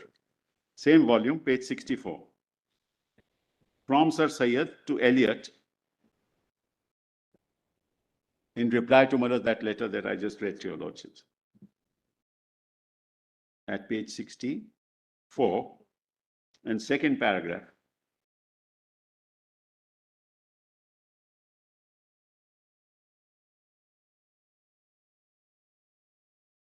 And let's not forget the fact that Basha says, because you're not established, nothing else arises. That's what Basha says. So we don't have to go into anything else. He says, you've not been able to prove that you established because there's a statute. Therefore, you're not a minority institution. So nothing else arises. Then comes the argument, I think completely erroneous, that even if we are not a Muslim university or established as a Muslim university, we are administering it. Wholly irrelevant. But let's kindly see the response at page 64, second paragraph. Certain Mohammedan gentlemen who were desirous to see the education of their co-religionists placed on a better and sounder footing organized a committee on 26 December 70, designated the Committee for the Better Diffusion and Advancement of Learning among Mohammedans of India, with a view to ascertain why the Mohammedans of India do not avail themselves of the government system of education, and to suggest means for the removal of obstacles, if any, and also find out why the study of Western sciences did not gain favor with them. So they were trying to move out of the madrasa culture. That's what Sir Syed was trying. Let's see the patience of that man. We're talking about the 19th century. To elucidate the points above alluded to, the committee invited essays offering as an incentive to competition 3 prizes of 500, 300 each of 3 best essays. The above sums have been previously collected by subscriptions raised for the purpose. And then, page 65, the paragraph starting the proposal of the select committee as set forth above, with the approval of the Central Committee, and the latter passed a resolution in the meeting held on 12th May 72 to the following effect, that a committee be appointed to raise funds for the establishment of a college in the NWFP for the Mohammedans which would meet all their requirements, and the committee be designated the Mohammedan Anglo-Oriental College Fund Committee. Subscriptions have already been set on foot, and rules for the safe custody of the sums thus raised framed by the committee. A copy of these rules, having thus most deferentially represented the main facts, the committee hopes that their efforts may meet the approbation of the government, and takes this opportunity to express a hope that the government will be graciously pleased to afford that help. Then let us kindly see the next, the very next page, 66. The deplorable state of ignorance into which the masses of the Mohammedan community of India had of late fallen, having attracted the attention of some of the enlightened Mohammedan gentlemen of the country. And a committee was formed about a year ago to consider upon the best means to diffuse useful knowledge amongst the masses and to direct their attention towards their own amelioration so that they may be enabled to keep pace with the rising age. The said committee, after full consideration, after a long debate, carried out a thorough, out through several meetings, have now resolved to establish a college in the Earth for the special education of Mohammedans.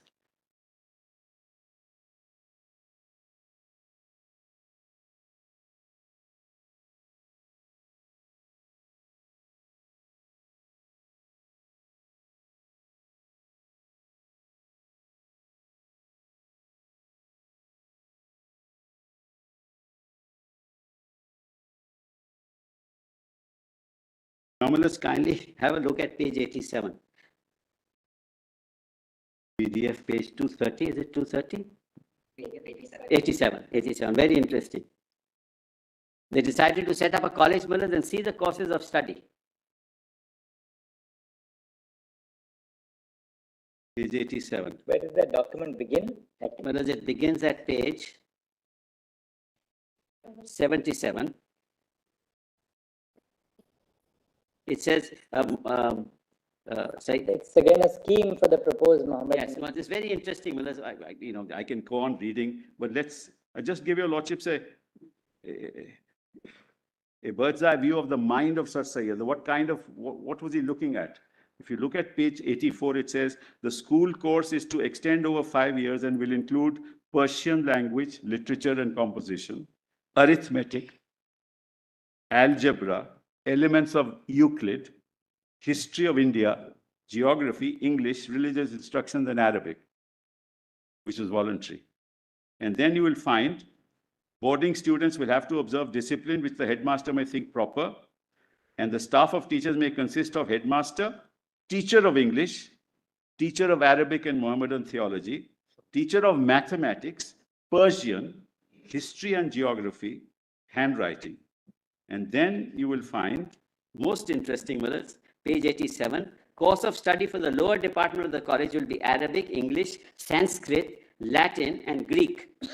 Mathematics will be theory of equations, algebra, plane trigonometry, spherical trigonometry, conics, solid geometry, differential calculus, integral calculus. This is how it has become an institution of excellence. I mean, when I went to Cairo, on several occasions, it is talked of all over the world. Al-Azhar University, full of people. Why do you want to destroy this legacy? I just did it, I know that. Why do you want to destroy it?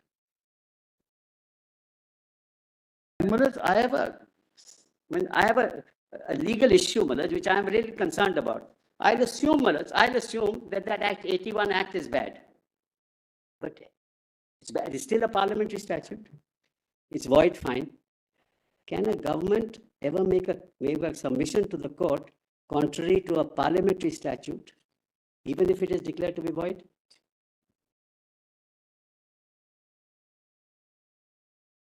Must support it. The executive cannot go against a parliamentary statute, even if it is struck down. It's struck down every day. Statutes are struck down every day by the High Court. Can a government say, I will go against the statute? This is the first time it has arisen, Manas.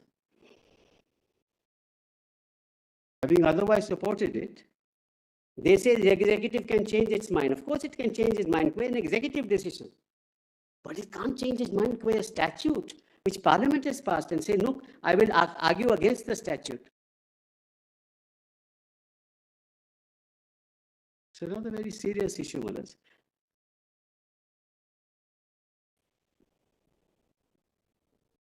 No, I'm not saying you decide or not decide. There is a parliamentary act. I'm ready to answer this. Let 81 amendment be decided. I will not argue against 81 amendment. And how can you? I mean, I have say that don't touch 81.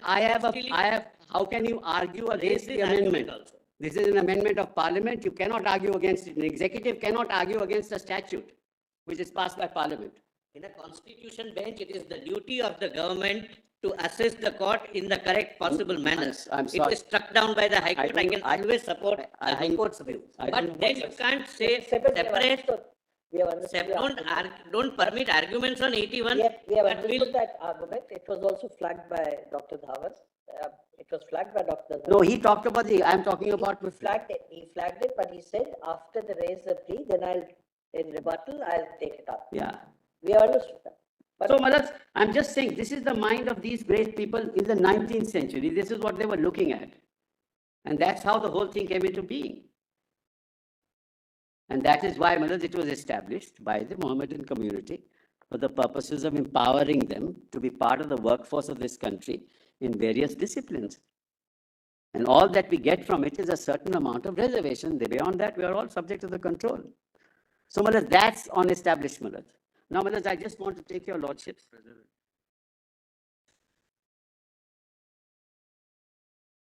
Huh?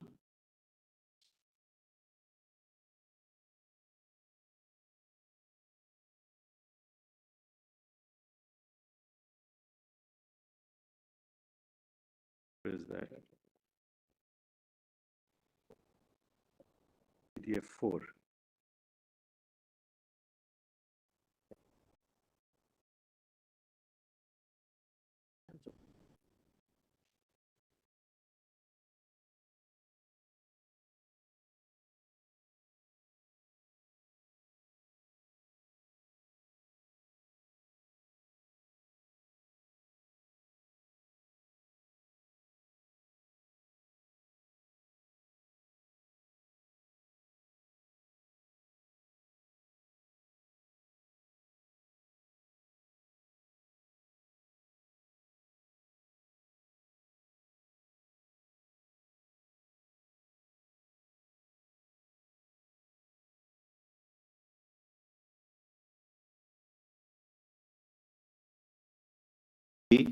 Kerala Education Bill, PDF 62, Maharaj.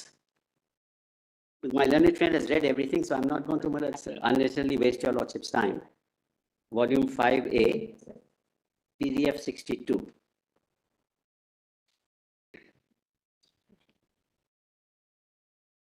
That's all right. I don't want to do it. Just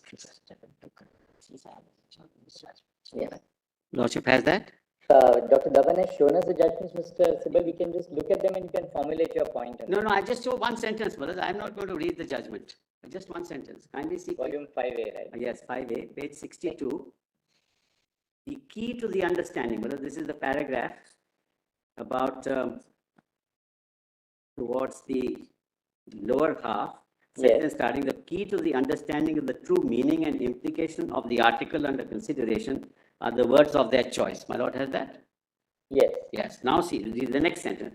It is said that the dominant word is choice, and the content of that article is as wide as the choice of the particular community, minority community may make it.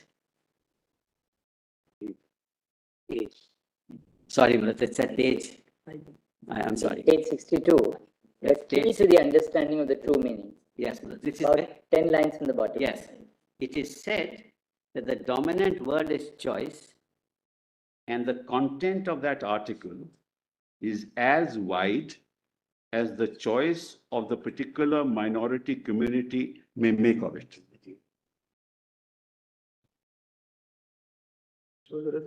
Yes, we read this with Mr. Yes, but I mean, I'm. Yeah, flagging it again. Yes, I'm flagging it for the reason is what I started with. That choice is mine. It is as wide as the content as I would like to have it.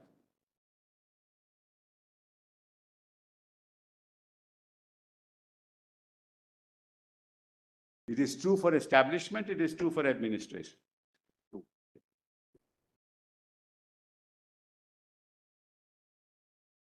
The ambit of the rights conferred, the next line, the ambit of the rights conferred under Article 30 brackets 1, has therefore to be determined on a consideration of the matter from the points of view of the educational institutions themselves. So, how do you view that right? You view that right through the eyes of the educational institution. What is that right? It is as wide as the content.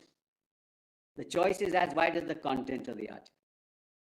And that choice cannot, subject matters, I cannot do something for an illegal objective. I cannot do something that is otherwise prohibited by law. That is obvious, matters. I will not, my choice will not extend to that. My choice will not extend. But within the framework of the law, the choice is mine. And within the framework of the law, I can set up a university. Therefore, that is absolute. What is not absolute is that I can be controlled through regulation, which flows from 1906, which is the public interest argument.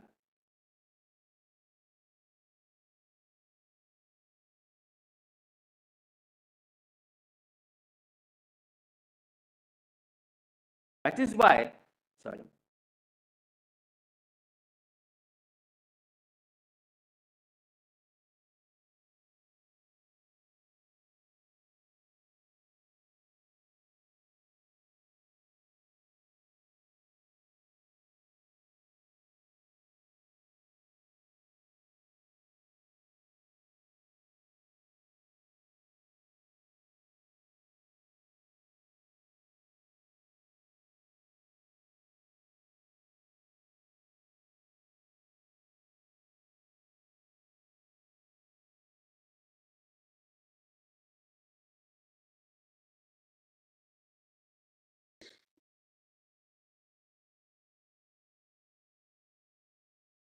Yes.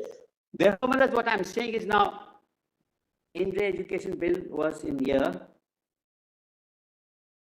58. Kerala Education. Yes, Kerala 58. Right? Now, let us kindly see. So the law was already there. Kindly see Siddharth Bhai now. Just again, I'm not going to read the judgment, just one or two lines. At 106.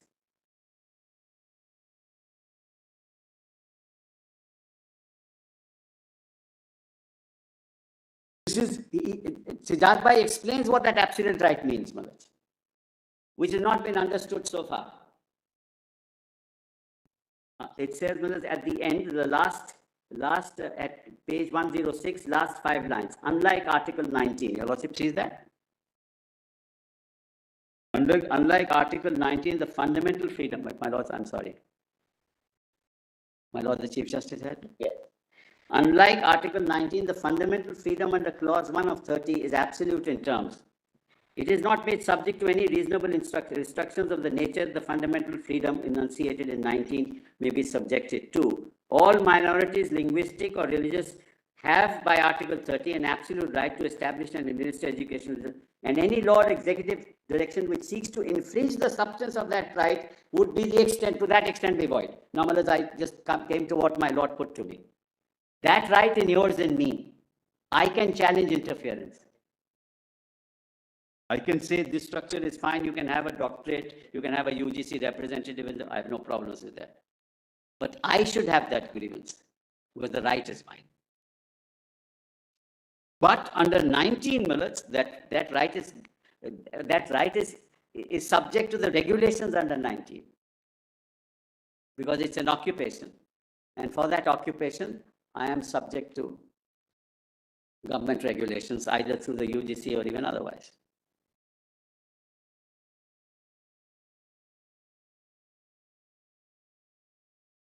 Next sentence.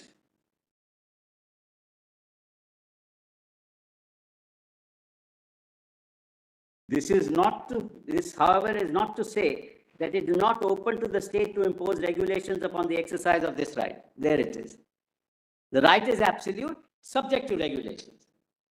The fundamental freedom is to establish and to administer educational institutions. It is the right to establish and administer which are in truth educational institutions which cater to the educational needs of citizens or sections. Regulation made in the true interest of efficiency, of instruction, discipline, health, sanitation, morality, public order, and the like may undoubtedly be imposed. Such regulations are not restrictions on the substance of the right which is guaranteed. They secure the proper functioning of the institution in educational matters.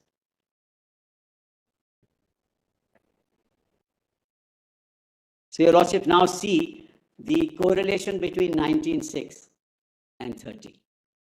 The absolute right under 30, subject to regulation under 19.6. That is for efficient standards. The dual test for excellence is set out here, Maharaj, my learned friend, in Siddharth Bhai. That's page 114. He says, making the institution an effective vehicle of education for the minority community or other persons. So, I've done with Siddharth Bhai. Then you come to TMA Maharaj. This is very important. Kindly come to several parts have been read of TMA Pi, but kindly come to page 650. I'll come to that later. Paragraph 138, it's very important. 650. 615. 649. 649, para 138. These are all random. You read this one. He read it, Maharaj, but I just want to.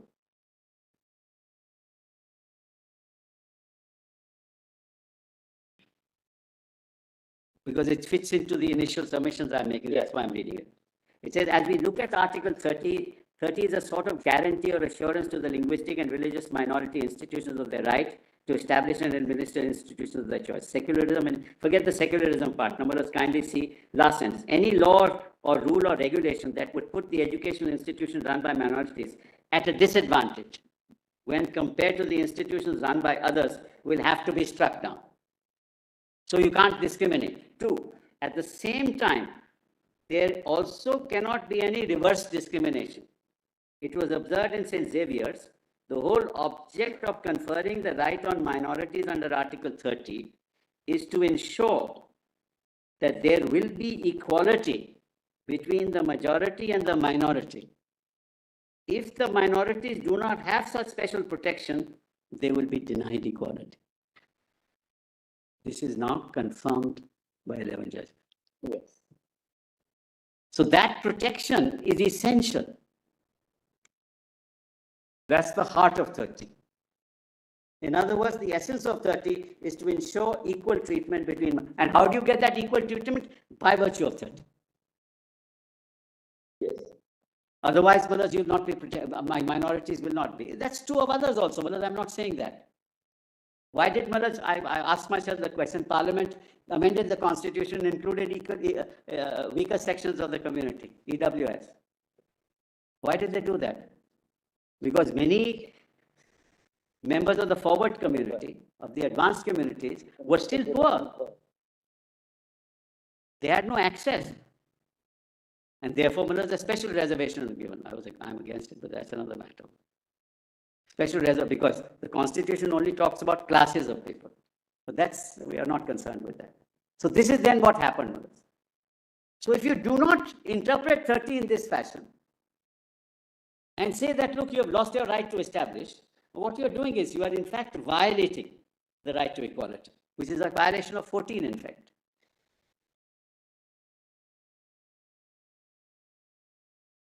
Some other parts of education,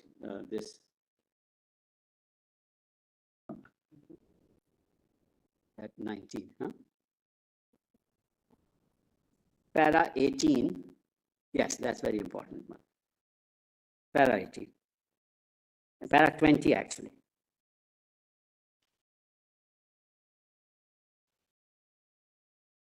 It starts at 18. This is the submission that was made. And then we will have to. At page 604.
That page? Page number 604.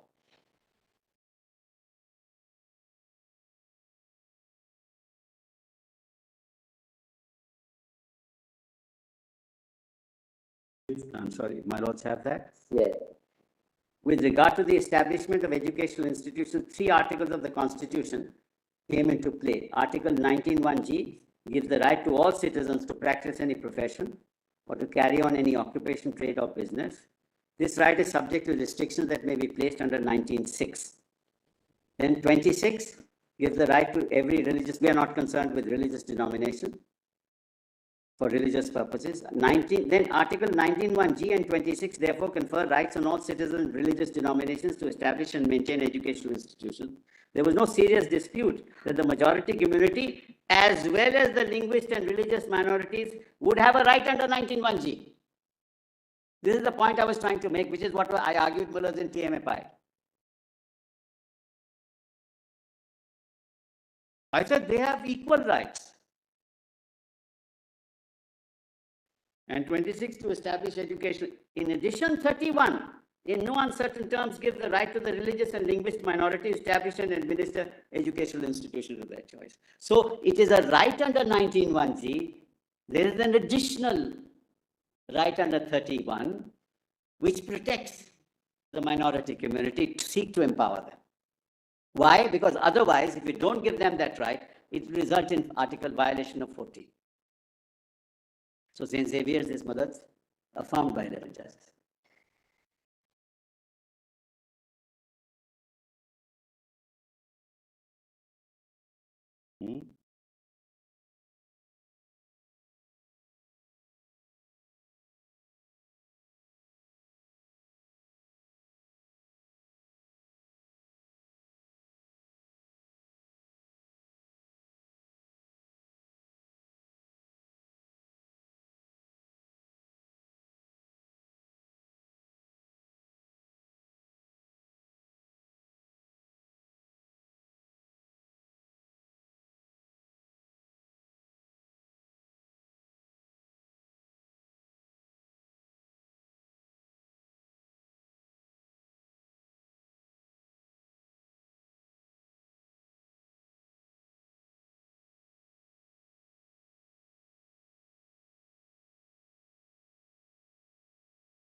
Because I've basically done almost everything.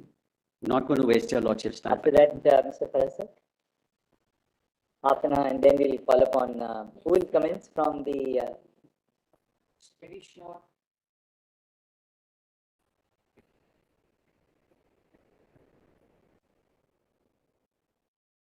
Mr. Sibal, then Mr. Salman Khurshid, and then Mr. Parasar.